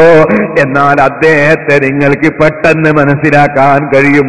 എങ്ങനെ മനസ്സിലാകല്? റസൂല, ആരല്ലാനെ അനുസരിച്ചോ റസൂലുള്ളാഹിനെ അനുസരിച്ചോ അവൻ ആരുടെ കൂടെയാണെന്നറിയോ ഉണ്ടാവുക? എല്ലാ കർമ്മങ്ങളിലും, എല്ലാ വിശ്വാസങ്ങളിലും, എല്ലാ ചിന്താഗതികളിലും, എല്ലാ ആചാരങ്ങളിലും, എല്ലാ വിഷയങ്ങളിലും അവൻ ആരുടെ കൂടെയാണ് ഉണ്ടാവുക? الذين أنعم الله عليهم من النبيين والصديقين والشهداء والصالحين. ദുനിയാവിൽ അവൻ മഹാന്മാരെ കൂടെയാണ്. ആരാണ് മഹാന്മാർ? അമ്പിയാക്കൾ. അമ്പിയാക്കൾ മഹാന്മാരാണ്. സുബ്ഹാനല്ലാഹ്. അവരുടെ ഏറ്റവും വലിയ ഡ്യൂട്ടി എന്തായിരുന്നു? അവരുടെ ഡ്യൂട്ടി ലാ ഇലാഹ ഇല്ലല്ലാഹ്, അല്ലാഹുവല്ലാതെ ആരാധിക്കപ്പെടാൻ അർഹനില്ലെന്ന് ധാരാളം പ്രഖ്യാപിക്കലാണ്. ആ പ്രഖ്യാപിക്കുന്ന കൂട്ടത്തിലാണ് അവൻ. ലാ ഇലാഹ ഇല്ലല്ലാഹ് മുടക്കുന്ന കൂട്ടത്തിൽ അവനില്ല. സ്ഥലത്ത് മുസ്ലിമീങ്ങൾ ഇരുന്നിട്ട് ഒരു 70,000 ലാ ഇലാഹ ഇല്ലല്ലാഹ് ചൊല്ലാൻ തീരുമാനിച്ചു. ചൊല്ലിയ ഒരു കുഴപ്പമില്ല. ഇബ്നു തൈമിയ്യ അദ്ദേഹത്തിന്റെ ഫതാവയിൽ പറഞ്ഞിട്ടുണ്ട്. ഇബ്നു തൈമിയ്യ ഫതാവയെ പറഞ്ഞു എന്നതിനാ ഞാൻ പറഞ്ഞത്? ഇബ്നു തൈമിയ്യ നമ്മളെ കേരളത്തിലെ മുജാഹിദ്, ജമാഅത്ത് ഇസ്ലാമി, തബ്ലീഗ് ജമാഅത്ത് തുടങ്ങിയ എല്ലാവരും ബഹുമാനിക്കുന്ന ഒരു പണ്ഡിതനാ ഇബ്നു തൈമിയ്യ. നമ്മക്കേ ചില വിഷയത്തിൽ അദ്ദേഹത്തിന്റെ കാഴ്ചപ്പാടിനോട് വിയോജിപ്പുള്ളൂ. എന്നാൽ ഇബ്നു തൈമിയ്യ അദ്ദേഹം പറയുന്നു, മരിച്ചവരുടെ പേരിൽ 70,000 ലാ ഇലാഹ ഇല്ലല്ലാഹ് എല്ലാം പറ്റുമോ? മൂപ്പരുടെ ചോദ്യമാണ് അവിടുത്തെ അദ്ദേഹത്തിന്റെ ഫതാവയിൽ. മൂപ്പരെ മറുപടി, 70,000 ചൊല്ലാം, അതിൽ കുറച്ചും ചൊല്ലാം, കൂടുതലും ചൊല്ലാം, മയ്യത്തിന് ഫലം കിട്ടും, മരിച്ചാക്ക് ഫലം കിട്ടും. പിന്നെ ചെല്ലുന്നാക്ക് എന്തായാലും ലാ ഇലാഹ ഇല്ലല്ലാഹ് പറഞ്ഞാൽ പ്രതിഫലവും കിട്ടും, ഫലവും കിട്ടും, പ്രതിഫലവും കിട്ടും. ഫലം മരിച്ചാക്ക് കിട്ടും, പ്രതിഫലം ചൊല്ലിയാകും കിട്ടും. അങ്ങനല്ല, പ്രതിഫലവും ഫലവും തമ്മിൽ വ്യത്യാസമുണ്ടല്ലോ. ഞാനിവിടെ പ്രസംഗിക്കാൻ വേണ്ടി മൈക്ക് സെറ്റ് ഉപയോഗിച്ചിട്ടുണ്ട്. ഇതിന്റെ പ്രതിഫലം ആർക്കാ? പ്രതിഫലം നമ്മളെ മൈക്ക് സെറ്റിന്റെ വാടക തന്ന ആൾക്ക് അതിന്റെ പ്രതിഫലം അത് കണക്കൂട്ടി കൊടുക്കേണ്ടി വരും. ഫലം എനിക്കും നിങ്ങൾക്കും, ഫലം ഞമ്മക്ക്, പ്രതിഫലം അയാൾക്ക്. അപ്പോ വാടക സ്റ്റോറുകാരന് പ്രതിഫലം, നമുക്ക് ഫലവും പ്രതിഫലം തമ്മിൽ വ്യത്യാസമുണ്ട്. അത് മനസ്സിലാകാത്തോണ്ട് കുറെ ആൾ പേച്ചുപോയി. എന്തേ? അവർ ഇബ്നു കസീർ തുറന്നു നോക്കി. ആ ഇബ്നു കസീറിൽ അവർ കണ്ടു, മരിച്ച ആളെ പേരിൽ ഖുർആൻ ഓതിയാൽ മരിച്ചവർക്ക് പ്രതിഫലം ചേരൂല. ഇബ്നു കസീറിലുണ്ട്. പ്രതിഫലം ചേരൂല, ഫലം കിട്ടൂലെന്നല്ല, പ്രതിഫലം ചേരൂല. ആയിക്കോട്ടെ, പ്രതിഫലം കിട്ടണ്ട, ഫലം കിട്ടിയാ പോരെ. നമുക്കിപ്പോ ഈ മൈക്ക് ഇവിടെ ഉപയോഗിച്ചിട്ട് വല്ല പ്രതിഫലം കിട്ടുന്നുള്ളൂ? നമുക്ക് ആർക്കും ഒരു പ്രതിഫലം കിട്ടുന്നില്ല. പ്രതിഫലം കിട്ടുന്നത് വാടകക്കാരന്, ഫലം നമുക്ക് കിട്ടുന്നുണ്ട്. ഫലല്ലേ കിട്ടേണ്ടത്? മരിച്ചാക്ക് ഫലം കിട്ടും, പ്രതിഫലം ഓതിയാ കിട്ടും. പിന്നെ വെറുതെ അയാൾ ഓതിയാക്ക് പ്രതിഫലം കിട്ടും, മരിച്ചാക്ക് ഫലവും കിട്ടും. നമ്മൾ മയ്യിത്ത് നിസ്കരിച്ചാൽ പ്രതിഫലം നിസ്കരിച്ചാൽ നമുക്ക് കിട്ടും, ഫലം മയ്യിത്തിനിട്ടു, നിസ്കരിച്ചതിന്റെ പ്രതിഫലം നമുക്ക് കിട്ടും. ഖിറാത്താനി കിട്ടും എന്നല്ലേ പറഞ്ഞത്? മയ്യിത്ത് നിസ്കാരത്തിനും പങ്കെടുത്ത് മറമാടുന്നവരെ പങ്കെടുത്ത് തിരിച്ചു പോയാൽ 2 വലിയ ഉഹുദ് മലബാറത്തെ പ്രതിഫലം കിട്ടും. ആർക്ക്? മരിച്ചാക്കല്ല, ഇത് ചെയ്താക്ക്. മരിച്ചാക്ക് ഫലം കിട്ടും. മയ്യിത്ത് നിസ്കരിച്ച പോയ ഫലം കിട്ടും, മയ്യിത്തിന്റെ ഖബറിന്റെ അടുത്ത് പോയ ഫലം കിട്ടും. അപ്പൊ ഫലവും പ്രതിഫലവും തമ്മിൽ വ്യത്യാസം ഉണ്ടെന്നും കൂടി മനസ്സിലാക്കാൻ കഴിയാത്തവർ മിമ്പർ മക്കാരി പ്രസംഗിക്കാൻ തുടങ്ങി. അപ്പൊ മുസ്ലിമുകൾ തിരിച്ചു പോയി. ഫലവും പ്രതിഫലവും അതിന് കുറച്ച് കിതാബ് കൂടി പഠിക്കണം. ഇരിക്കട്ടെ, ഞാനിപ്പോ അതിലേക്ക് കടക്കുന്നില്ല. ഇപ്പൊ പറഞ്ഞു വന്നത് നിങ്ങൾ മനസ്സിലാക്കണം. എന്താ പറഞ്ഞത്? അല്ലാഹു സുബ്ഹാനഹു വ തആല അവന്റെ ഏറ്റവും വലിയ പ്രധാനപ്പെട്ട ദിക്റായിട്ട് നമ്മളെ പഠിപ്പിച്ചാണ് ലാ ഇലാഹ ഇല്ലല്ലാഹ്. നബി സല്ലല്ലാഹു അലൈഹി വസല്ലം തങ്ങൾ എത്രയോ പ്രാവശ്യം നമ്മളെ പഠിപ്പിച്ചതും ഏറ്റവും കൂടുതൽ ഊന്നൽ നൽകിയ ലാ ഇലാഹ ഇല്ലല്ലാഹ്. സുബ്ഹാനല്ലാഹ്. മരിച്ച മയ്യിത്ത് എടുത്ത് ഇങ്ങനെ പോകുമ്പോ ജാമിഉ സഗീറിൽ ഇമാം സയൂത്തി റളിയല്ലാഹു രേഖപ്പെടുത്തി വെച്ചിരിക്കുകയാണ്. എന്ത്? അക്സിറുഫിൽ ജനാസത്തി ലാ ഇലാഹ ഇല്ലല്ലാഹ്. അനസ് റളിയല്ലാഹു അൻഹു പറയാ, റസൂലുള്ളാഹി സ്വല്ലല്ലാഹു അലൈഹി വസല്ലം 10 കൊല്ലം ഖിദ്മത്ത് എടുത്ത സഹാബിയാ. ആ സഹാബി പറയാ, നിങ്ങൾ മയ്യിത്ത് കട്ടിൽ വെച്ച് കൊണ്ടുപോകുമ്പോ ജനാസ കൊണ്ടുപോകുമ്പോൾ ലാ ഇലാഹ ഇല്ലല്ലാഹ് വർദ്ധിപ്പിക്കണേ. അത് ഇമാം സയൂത്തി റളിയല്ലാഹു അൻഹു രേഖപ്പെടുത്തുകയാണ്. അപ്പൊ ചില ആളുകൾക്ക് ഒരു പേടി, ലാ ഇലാഹ ഇല്ലല്ലാഹ് പറഞ്ഞിട്ട് നരകത്ത് കടന്നാലോ, വല്ലാത്ത പേടി തന്നെ. ലാ ഇലാഹ ഇല്ലല്ലാഹ് പറഞ്ഞിട്ട് നരകത്ത് കടന്നാലോ. ലോകത്തെയും എല്ലാ അമ്പിയാക്കളും വന്ന് ലാ ഇലാഹ ഇല്ലല്ലാഹ് പറഞ്ഞ് സ്വർഗത്ത് കടന്നോളൂ എന്ന് പറയാനാ. ലാ ഇലാഹ ഇല്ലല്ലാഹ് പറഞ്ഞാൽ നരകത്ത് കടക്കുമെന്ന് ഒരു കൂട്ടർക്ക് ഒരു പേടി. പിന്നെ അവരെന്ത് ചെയ്തു? അവർ മയ്യത്ത് കൊണ്ടുപോകുമ്പോൾ സൊറ പറഞ്ഞ് പോവാ, സൊറ പറഞ്ഞ് സ്വർഗത്തിലേക്ക്. മുസ്ലിമീങ്ങളോ, മുസ്ലിങ്ങൾ ലാ ഇലാഹ ഇല്ലല്ലാഹ് പറഞ്ഞ് സ്വർഗത്തിലേക്ക്. ഒരു കൂട്ടർ സൊറ പറഞ്ഞ് നരകത്തിലേക്കല്ല സ്വർഗത്തിൽ പോകുന്നുണ്ടോ? സൊറ പറഞ്ഞാൽ ഓ മുസ്ലിമേ, നീ ഒരു പേടിയും പേടിക്കണ്ട. പടച്ചവന്റെ അടുക്കൽ എത്തുമ്പോ നീ എന്താടാ ലാ ഇലാഹ ഇല്ലല്ലാഹ് എന്ന് പറയാൻ എന്ന് അള്ളാഹ് ചോദിക്കുന്നില്ല. ഒരു പേടി ഒരു മുസ്ലിമിനോട്ടോ. ലാ ഇലാഹ ഇല്ലല്ലാഹ് പറഞ്ഞ വകയിൽ അള്ളാഹ് ഒന്നും ചെയ്യൂല. ഒരു മുസ്ലിമും പേടിക്കണ്ട. ഈ സമയത്ത് ലാ ഇലാഹ ഇല്ലല്ലാഹയുടെ ശത്രുക്കളുണ്ട്. ഖുർആൻ പറഞ്ഞു, ഇന്നഹും കാനൂ ഇദാ ഖീല ലഹും ലാ ഇലാഹ ഇല്ലല്ലാഹു യസ്തക്ബിറൂൻ. ലാ ഇലാഹ ഇല്ലല്ലാഹ് എന്ന് പറയണം എന്ന് പറയുമ്പോ കിബിർ കാണിക്കുന്ന ചില ആളുകളുണ്ട്. അവർക്ക് അങ്ങാടിയിലൂടെ മയ്യിത്ത് എടുത്തിട്ട് ലാ ഇലാഹ ഇല്ലല്ലാഹ് എന്ന് പറയുമ്പോ യുക്തിവാദി കാണൂലേ, നിരീശ്വരവാദി കാണൂലേ, ഇസ്ലാമിന്റെ വിരോധി കാണൂലേ. നമ്മളിങ്ങനെ ലാ ഇലാഹ ഇല്ലല്ലാഹ് പറഞ്ഞു പോകുന്നത് ഇവന്റെ കിബിറിന് ഒക്കുന്നില്ല, ഇവന്റെ അഹങ്കാരത്തിന് യോജിക്കുന്നില്ല, ലാ ഇലാഹ ഇല്ലല്ലാഹ് പറയൽ യോജിക്കുന്നില്ല. അത് മുശ്രിക്കുകളുടെ നടപടിയാണെന്ന് ഖുർആൻ. ഇന്നഹും കാനൂ ഇദാ ഖീല ലഹും ലാ ഇലാഹ ഇല്ലല്ലാഹു യസ്തക്ബിറൂൻ. ലാ ഇലാഹ ഇല്ലല്ലാഹ് പറയപ്പെട്ടാൽ കിബ്ർ കാണിക്കുന്ന കക്ഷികളുണ്ട്, അതിനനുകൂലിക്കാത്തവരുണ്ട്. ഓ മുസ്ലിമീങ്ങളെ, റസൂൽ സല്ലല്ലാഹു അലൈഹി വസല്ലമ തങ്ങളെ കാലം മുതൽ ഇന്ന് വരെ ദിക്റും ചൊല്ലിയിട്ട് ലാ ഇലാഹ ഇല്ലല്ലാഹ് ചൊല്ലിയിട്ട് മുസ്ലിമീങ്ങൾ മയ്യിത്ത് കൊണ്ടുപോകുന്നു. ഇവിടൊക്കെ അങ്ങനല്ലേ? ഇവിടൊക്കെ അങ്ങനെയല്ലേ വൈത്തുടോല്? അങ്ങനെയാണുള്ളത്. ഇമാം സയൂത്തി റളിയല്ലാഹു അൻഹു ഈജിപ്തുകാരനാണ്. ഈജിപ്തിൽ ഞാൻ മഹാനവറുകളുടെ മഖ്ബറ കൈറോവിൽ ഞാൻ സിയാറത്ത് ചെയ്തിട്ടുണ്ട്. 600ഓളം വലിയ വലിയ ഗ്രന്ഥങ്ങൾ വെച്ച മഹാപണ്ഡിതനാണ് മഹാനായ ഇമാം സയൂത്തി. ആ ഇമാം സയൂത്തി റളിയല്ലാഹു അൻഹു നിങ്ങൾ മനസ്സിലാക്കണം, അവിടുന്ന് ജാമിഉ സഗീർ എന്ന് പറഞ്ഞ് ഒരു ഹദീസിന്റെ ഗ്രന്ഥമുണ്ടാക്കിയപ്പോ ആ ഗ്രന്ഥത്തില് സഹാബത്തിൽ നിന്നെടുത്ത് ഉദ്ധരിക്കാൻ. അപ്പൊ ഇനിയിപ്പോ വേണമെങ്കിൽ ആർക്കൊറ്റ പറയും, അത് റിപ്പോർട്ട് ചെയ്ത ആളുകളെ കൂട്ടത്തില് ദുർബലന്മാരുണ്ടോ എന്നറിയില്ല. അയാൾക്ക് ദൗർബല്യം ഉണ്ടെന്നൊക്കെ എല്ലാവരും ദുർബലന്മാരെന്നെന്ന് കൂട്ടിക്കോളിങ്ങൾ. ആദ്യം മുതൽ അവസാനം വരെ ദുർബലന്മാരാ നിൽക്കുക. എന്നാലും ലാ ഇലാഹ ഇല്ലല്ലാഹ് എന്നല്ലേ പറയുന്നു. അതാര് പറഞ്ഞാലെന്താ? ലാ ഇലാഹ ഇല്ലല്ലാഹ് എന്ന് പറഞ്ഞാൽ നരകത്ത് കിടക്കും. അതാര് പറഞ്ഞാലെന്താ? അതിനേക്കാൾ നല്ലൊരു വാക്ക് ലോകത്ത് വേറെ ഉണ്ടോ? ലാ ഇലാഹ ഇല്ലല്ലാഹയേക്കാൾ നല്ലൊരു വാക്ക് ലോകത്ത് വേറെ ഉണ്ടോ? നബി സല്ലല്ലാഹു അലൈഹി വസല്ലം തങ്ങൾ എന്തേ പറഞ്ഞത്? ഇദാ ഹലത്തുൽ മരീദ വൽ മയ്യിത ഫഖൂലു ഖൈറ. മരിച്ച മയ്യിത്തിനെടുക്കൽ നിങ്ങൾ ഖൈറായത് ചൊല്ലണേ. ഞാൻ ചോദിക്കട്ടെ, ലാ ഇലാഹ ഇല്ലല്ലാഹയേക്കാൾ ഖൈറായ ഒരു വാചകം പറയാൻ ലോകത്ത് ഏതെങ്കിലും ഒരു മനുഷ്യന് കഴിയോ? ലാ ഇലാഹ ഇല്ലല്ലാഹ് അതിനേക്കാൾ നല്ലൊരു വാചകം ഉണ്ടെങ്കിൽ കൊണ്ടുവരട്ടെ, നമുക്ക് അത് തിരഞ്ഞെടുക്കാം. റസൂൽ സല്ലല്ലാഹു അലൈഹി വസല്ലം മയ്യിത്തിനെടുക്കൽ ഖൈറായത് ചൊല്ലണമെന്നല്ലേ പറഞ്ഞത്? അത് പാടില്ലെന്ന് പറയണമെങ്കിൽ അവനും ഇസ്ലാമുമായി എത്ര അകലണം, മതവുമായി എത്ര അകലണം. ലാ ഇലാഹ ഇല്ലല്ലാഹ് എന്ന് പറയാൻ പാടില്ല എന്ന് പറയണമെങ്കിൽ നിങ്ങളൊന്ന് ആലോചിച്ചു നോക്കും. സുബ്ഹാനല്ലാഹ്. ഓ മുസ്ലിമീങ്ങളെ, ഞാൻ പറഞ്ഞു വന്നത് സിറാത്തല്ലദീന അൻഅംത അലൈഹിം, അനുഗ്രഹിച്ച മഹാന്മാരെന്ന് പറഞ്ഞില്ലേ? ആ അനുഗ്രഹിച്ചതിലേറ്റവും മുമ്പിലുള്ളവരാണ് അമ്പിയാക്കൾ. അവരൊക്കെ സധൈര്യം എവിടെയും പ്രഖ്യാപിച്ചതാണ് ലാ ഇലാഹ ഇല്ലല്ലാഹ്. അത് പറ്റില്ലെന്ന് പറഞ്ഞത് നമ്രൂദ്, ഹാറൂന്, ഹാമാന്, അബൂജഹല്, ഉത്ബത്ത്, ശൈബത്ത്, ഫിർഔന്. അവർ ലാ ഇലാഹ ഇല്ലല്ലാഹയുടെ ശത്രുക്കളായിരുന്നു. ഞങ്ങൾ അവരെ എതിരാളികളാണ്. ഞങ്ങൾ ഇതിന്റെ അമ്പിയാക്കളെ കൂടെ ജീവിച്ച് മരിക്കാൻ ആഗ്രഹിക്കുന്നവരാണ്. അതുകൊണ്ട് ധാരാളം ലാ ഇലാഹ ഇല്ലല്ലാഹ് ചൊല്ലാൻ ഞങ്ങൾക്ക് നീ ഭാഗ്യം തരണേ റഹ്മാനേ. ഭയപ്പെടണ്ട മുസ്ലിമേ, പാരത്രിക ലോകത്ത് റബ്ബിന്റെ കോടതിയിൽ വന്നിട്ട് മനുഷ്യന്റെ നന്മയും തിന്മയും തൂക്കുന്ന സമയത്ത് അതേ ഖുർആൻ പറഞ്ഞില്ലേ ആരുടെ നന്മക്കാണോ തൂക്കമുള്ളത് അമ്മാമൻ സഖുലത് മവാസീനുഹു ഫഹുവ ഫീ ഈശത്തിർ റാദിയ. അതേ ആർക്കാണ് സഹോദര മനുഷ്യന്റെ നന്മയും തിന്മയും തൂക്കുമ്പോ ആരുടെ നന്മക്കാണോ തൂക്കമുള്ളത് അവനല്ലേ അല്ലാഹുവിന്റെ അടുക്കൽ തൃപ്തികരമായ ജീവിതം.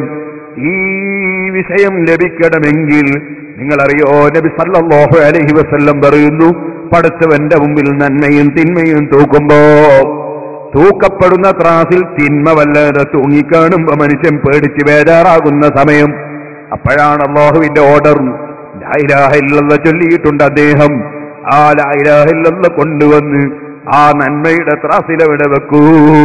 ലാ ഇലാഹ ഇല്ലല്ലാഹ് അങ്ങ് വെച്ചപ്പോൾ നന്മക്ക് വല്ലാത്ത ഭാരം വന്നുപോയി, അവൻ വിജയിച്ചുപോയി. ഈ ലാ ഇലാഹ ഇല്ലല്ലാഹ് വർദ്ധിപ്പിക്കാനല്ലാതെ അത് കുറക്കാൻ വേണ്ടി ഉപദേശിക്കുന്നവൻ ദീനിന്റെ ശത്രു അല്ലെങ്കിൽ ആരാണ് മുസ്ലിമീങ്ങളെ? അതുകൊണ്ട് നിങ്ങൾ ചിന്തിക്കണം, സിറാത്തല്ലദീന അൻഅംത അലൈഹിം, നീ അനുഗ്രഹിച്ച മഹാന്മാരുടെ വഴി. അതിലൊന്നാമത്തത് അമ്പിയാക്കളാണ്. ആ അമ്പിയാക്കൾ എന്ത് ചെയ്തു? മുഅ്ജിസത്തും കറാമത്തുമുള്ളവരോട് അല്ലാഹു നിശ്ചയിച്ച നിമിത്തമെന്ന നിലക്ക് അവർ സഹായം തേടിയിട്ടുണ്ട്.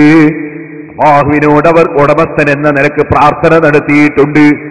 അതിന്റെ പുറമെ നിമിത്തമാണ്, അല്ലാഹു കൊടുക്കാൻ കാരണമാണെന്ന നിലക്ക് അമ്പിയാക്കളോടും ഔലിയാക്കളോടും അമ്പിയാക്കൾ സഹായം തേടിയിട്ടുണ്ട്. അമ്പിയാക്കളെ വഴി അങ്ങനെയാണ്. അതുകൊണ്ടാണ് മുസ്ലിമേ, ഈസാ നബി അലൈഹിസ്സലാം മൻ അൻസാരി ഇലല്ലാഹ്, ആരാണ് എന്നെ സഹായിക്കാനുള്ളതെന്ന് ചോദിച്ചപ്പോൾ മഹാന്മാരായ ഹവാരികൾ അവർ ഞങ്ങൾ സഹായിക്കാമെന്ന് പറഞ്ഞത് ഖുർആനിലില്ലേ? മൂസാ നബി അലൈഹിസ്സലാത്തു വസ്സലാം ലാ തുആഖിദ്നി ബിമാ നസീതു വലാ തുർഹിഖ്നി മിൻ അംരി യുസ്റാ. അല്ലാഹു ജല്ല ജലാലുഹു അവനോട് മുസ്ലിമീങ്ങൾ നടത്തുന്ന പ്രാർത്ഥന ഖുർആനിലുണ്ട്, സൂറത്തുൽ ബഖറയിലുണ്ട്. ലാ തുആഖിദ്നാ ഇൻ നസീനാ വഖ്ഫർനാ, പടച്ചവനെ മറന്നതിന്റെ പേരിൽ നടപടി സ്വീകരിക്കരുതേ. അതേ വാചകം കൊണ്ട് മൂസാ നബി അതാ ഖദർ അലൈഹിസ്സലാമിനോട് സഹായം തേടുന്നു. ലാ തുആഖിദ്നി ബിമാ നസീതു, മറന്നതിന്റെ പേരിൽ നടപടി സ്വീകരിക്കരുതേ. ഖദർ അലൈഹിസ്സലാമിനോട് തേടുന്നു. ഖുർആൻ അത് പഠിപ്പിക്കുന്നു. അപ്പൊ മഹാന്മാരോട് തേടൽ മൂസാ നബിക്ക് പതിവുണ്ട്. സുബ്ഹാനല്ലാഹ്. നോക്കൂ നിങ്ങൾ സഹോദരന്മാരെ, മൂസാ നബി വലിയ മഹാനായതുകൊണ്ട് മൂസാ നബിയോട് അനുയായികൾ തേടിയിട്ടുണ്ട്. വെള്ളം കിട്ടാതെ ഇപ്പോൾ മരിക്കുമെന്ന അവസ്ഥ വന്നപ്പോ മൂസാ നബിയോട് തേടിയത് ഖുർആനിലുണ്ട്. ഖുർആൻ പറഞ്ഞില്ലേ, മൂസാ നബി അലൈഹിസ്സലാമിന്റെ ജനങ്ങൾ മൂസാ നബിയോട് വെള്ളത്തിന് തേടിയപ്പോൾ നമ്മൾ അതാ മൂസാ നബിക്ക് വഹി അറിയിച്ചു, അനിൽ ഹജർ, നിങ്ങളെ കയ്യിലെ വടി കൊണ്ട് പാറക്ക് അടിക്കൂ മൂസാ നബിയെ. നിങ്ങളുടെ അനുയായികൾ നിങ്ങളോട് വെള്ളത്തിന് തേടിയല്ലോ, നിങ്ങൾ എന്നോടും തേടിയല്ലോ. അതാ മൂസാ നബിയെ അതെ പാറക്ക് വടി കൊണ്ടടിക്കൂ, വെള്ളം കിട്ടും. മൂസാ നബി പാറക്കടിച്ചു. 12 അരുവികൾ അതാ പൊട്ടി ഒഴുകുന്നു. ഖുർആൻ സൂറത്തുൽ അറാഫിൽ പഠിപ്പിക്കുന്നു. അപ്പൊ അമ്പിയാക്കളോട് തേടൽ അമ്പിയാക്കൾ അംഗീകരിച്ചതും അവർ തേടിയതുമാണ്. ഇനിയും ധാരാളമുണ്ട്, ഇപ്പോൾ അതിലേക്ക് കടക്കുന്നില്ല. സഹോദരന്മാരെ, വഫാത്തിന് ശേഷം നബി സല്ലല്ലാഹു അലൈഹി വസല്ലമ തങ്ങളെ ഖബറിന്റെ സമീപത്ത് എന്ന് റസൂലുള്ളാഹിനോട് തേടിയിട്ടുണ്ട്. തേടിയപ്പോൾ അല്ലാഹുവിന്റെ റസൂല് സഹായം നൽകിയിട്ടുണ്ട്. ഇതിൽ ലോകത്ത് ഇബ്നു തൈമിയ്യക്ക് പോലും തർക്കമില്ല. ഇബ്നു തൈമിയ്യ അദ്ദേഹത്തിന്റെ ഇഖ്തിലാഉ സിറാത്തിൽ മുസ്തഖീം എന്ന ഗ്രന്ഥത്തിൽ പറഞ്ഞു, നബിയോട് വഫാത്തിന് ശേഷം തേടിയത് സത്യമാണ്, തേടിയപ്പോൾ റസൂലുള്ള സഹായിച്ചതും സത്യമാണ്. അത് ഞാൻ നിഷേധിക്കുന്നില്ല. ഇബ്നു തൈമിയ്യ പറഞ്ഞു, അത് ഇഖ്തിലാഉ സിറാത്തിൽ മുസ്തഖീമിലുണ്ട്. ആ ഇബ്നു തൈമിയ്യാണ് ഞങ്ങളെ സലഫികളുടെ ഒന്നാമത്തെ നേതാവെന്ന് സുബ്ഹാനല്ലാഹ്, നിങ്ങൾക്ക് കാണാം മുജാഹിദിന്റെ സർവ്വ മൗലവിമാരും പറയുന്നുണ്ട്. ആകയാൽ ഒന്നാമത്തെ നേതാവിന് തന്നെ തർക്കമില്ല. റസൂലുള്ളാഹിയോട് വഫാത്തിന് ശേഷം തേടിയിട്ടുണ്ട്, സഹായിച്ചിട്ടുണ്ട്. നിഷേധിക്കാൻ ഒരാൾക്കും സാധ്യമല്ല. ആകയാൽ അമ്പിയാക്കളുടെ സ്വഭാവം വഫാത്തിന് മുമ്പും ശേഷവും സഹായിക്കലാണ്, അതുപോലെ അവരോട് തേടലാണ്. പക്ഷേ അതെല്ലാം അല്ലാഹ് കൊടുക്കുന്ന കഴിവ് കൊണ്ടും സഹായത്തിൽപ്പെട്ടതുമാണ്. അത് വിശ്വസിച്ചുകൊണ്ടാണ് റസൂലുള്ളാഹി തന്നെ അത് പഠിപ്പിച്ചിട്ടുണ്ട്. ഇന്നമാ അന ഖാസിബുൻ, ഞാൻ സപ്ലൈ ചെയ്യുന്ന ആളാണ്, ഞാൻ വിതരണം ചെയ്യുന്ന ആളാണ്. വല്ലാഹു യുതി, കൊടുക്കുന്നവൻ അല്ലാഹുവാണ്. അല്ലാഹ് കൊടുക്കുന്നു, ഞാൻ സപ്ലൈ ചെയ്യുന്നു. അല്ലാഹ് കൊടുക്കുന്നു, ഞാൻ വിതരണം ചെയ്യുന്നു. സഹോദരന്മാരെ, ഒരു കല്യാണത്തിന് ചെന്നാൽ കല്യാണ വീട്ടിൽ വെച്ച് ഭക്ഷണം വിതരണം ചെയ്യുന്നവരുണ്ട്. ഭക്ഷണം കൊടുക്കുന്നത് വീട്ടുകാരനാണ്, പക്ഷേ വിതരണം ചെയ്യുന്നത് സപ്ലൈക്കാരാണ്. ഈ സപ്ലൈക്കാരനോട് കുറച്ച് കറി വേണമെന്ന് പറഞ്ഞാൽ, അല്ലെങ്കിൽ ഇത് കുറച്ച് ചൂടുവെള്ളം വേണമെന്ന് പറഞ്ഞാൽ, കുറച്ച് ചോറിട്ട് തരണമെന്ന് പറഞ്ഞാൽ, അപ്പോഴേക്ക് കൊടുക്കുന്ന ഭക്ഷണം കൊടുക്കുന്ന ആ വീട്ടുകാരനെ അവഗണിക്കലല്ല, ആ വീട്ടുകാരനോട് ഇയാൾക്ക് കൂറുണ്ടെന്ന് വിശ്വസിക്കലുമല്ല. സപ്ലൈ ചെയ്യുന്നവൻ ഈ ഭക്ഷണത്തിന് കൂറുണ്ടെന്ന് വിശ്വസിക്കലാണോ? അല്ല, മറിച്ച് ഈ സപ്ലൈ ചെയ്യുന്നവനെ അതാ വീട്ടുകാരൻ അധികാരപ്പെടുത്തിയതനുസരിച്ച് സപ്ലൈ ചെയ്യാണ്. ഭക്ഷണത്തിന് അയാൾക്ക് കൂറില്ല, ഈ വീട്ടുകാരനോട് കൂറില്ല, അതേ പങ്കില്ല. പക്ഷേ സപ്ലൈ ചെയ്യാൻ ഏൽപ്പിച്ചിരിക്കുകയാണ്. അവിടെ സപ്ലൈ ചെയ്യാൻ ഏൽപ്പിച്ചവരോട് ചോദിക്കലുണ്ട്. അത് വെള്ളം കിട്ടണമെങ്കിൽ ചിലപ്പോൾ ചോദിക്കേണ്ടി വരും. എന്നാൽ അല്ലാഹുവിന്റെ റസൂൽ പഠിപ്പിക്കുന്ന ഇമാം ബുഖാരി റിപ്പോർട്ട് ചെയ്ത ഹദീസിൽ ഇന്നമാ അന ഖാസിബുൻ, ഞാൻ സപ്ലൈ ചെയ്യുന്ന ആളാണ്, ഞാൻ നന്മ വിതരണം ചെയ്യുന്ന ആളാണ്. വല്ലാഹു യുതി, കൊടുക്കുന്ന രാജാവ് അല്ലാഹുവാണ്. വിതരണം ചെയ്യുന്ന വ്യക്തി എന്ന നിലക്കാണ് റസൂലുള്ളാഹിയോട് ചോദ്യം. അത് അള്ളാഹുവിന്റെ റസൂൽ എന്നെ പഠിപ്പിച്ചതാണ്. അപ്പൊ ഇരിക്കട്ടെ സഹോദരന്മാരെ, നബിമാരെ വഴി സ്വീകരിച്ചവര് മിനൻ നബീൻ വസ്സിദ്ദീഖീൻ, സിദ്ദീഖീകളെ വഴി. ആ വഴിയിൽ നമ്മൾ കാണുന്നത് എന്താണ്? സയ്യിദുനാ അബൂബക്കർ സിദ്ദീഖ് റളിയല്ലാഹു അൻഹു, നബി സല്ലല്ലാഹു അലൈഹി വസല്ലം തങ്ങൾ വഫാത്തായപ്പോ മരിച്ചവരെ വിളിക്കാൻ പാടില്ലെന്നൊരാശയം സിദ്ദീഖുൽ അക്ബറിനില്ല. അതുകൊണ്ട് തന്നെ വിളിക്കുന്നു അല്ലാഹുവിന്റെ റസൂലിനെ. സാധാരണ ജീവിതകാലത്ത് സംസാരിക്കും പോലെ സംസാരിക്കുന്നു. ബി അബീ അൻത വ ഉമ്മീ യാ നബിയല്ലാഹ്, അള്ളാന്റെ നബിയായവരെ അങ്ങേക്ക് ബാപ്പയെ സമർപ്പിക്കുന്നു, ഉമ്മയെ സമർപ്പിക്കുന്നു. ഇന്നല്ലാഹ ലാ യജ്മഉ അലൈക മൗതതൈനി, അങ്ങേക്ക് രണ്ട് മൗത്ത് അല്ലാഹ് സംഘടിപ്പിക്കൂല നബിയേ.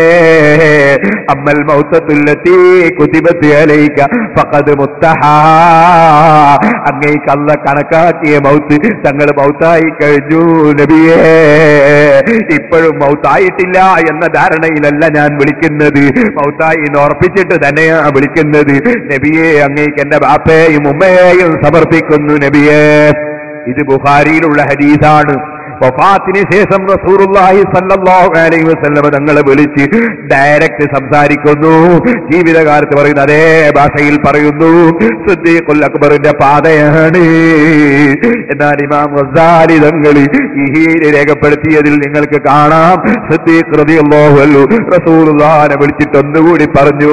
എന്താ പറഞ്ഞത്? ഉദ്കുർനാ ഇൻദ റബ്ബിക വല്ലകുൻ ബിബാലിക, തങ്ങളെ റബ്ബിന്റെ അടുക്കൽ ഞങ്ങളെ കാര്യം തങ്ങൾ പറയണേ നബിയേ. വല്ലകുൻ ബിബാലിക, തങ്ങളെ മനസ്സിൽ ഞങ്ങളെ എപ്പോഴും ഓർമ്മിക്കണേ നബിയേ.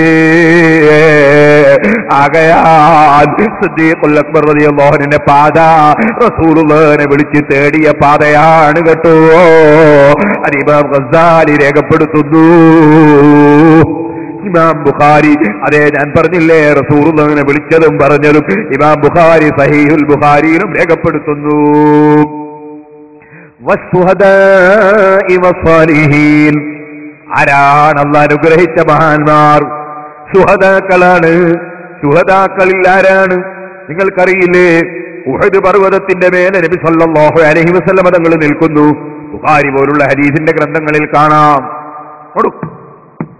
ഉഹദ് പർവ്വതത്തിന്റെ മേലെ പർവ്വതമൊന്ന് കുലുങ്ങിയപ്പോൾ അല്ലാഹുവിന്റെ റസൂല് ഉഹദ് പർവ്വതത്തിന്റെ ഒരു ഓർഡറാണ്,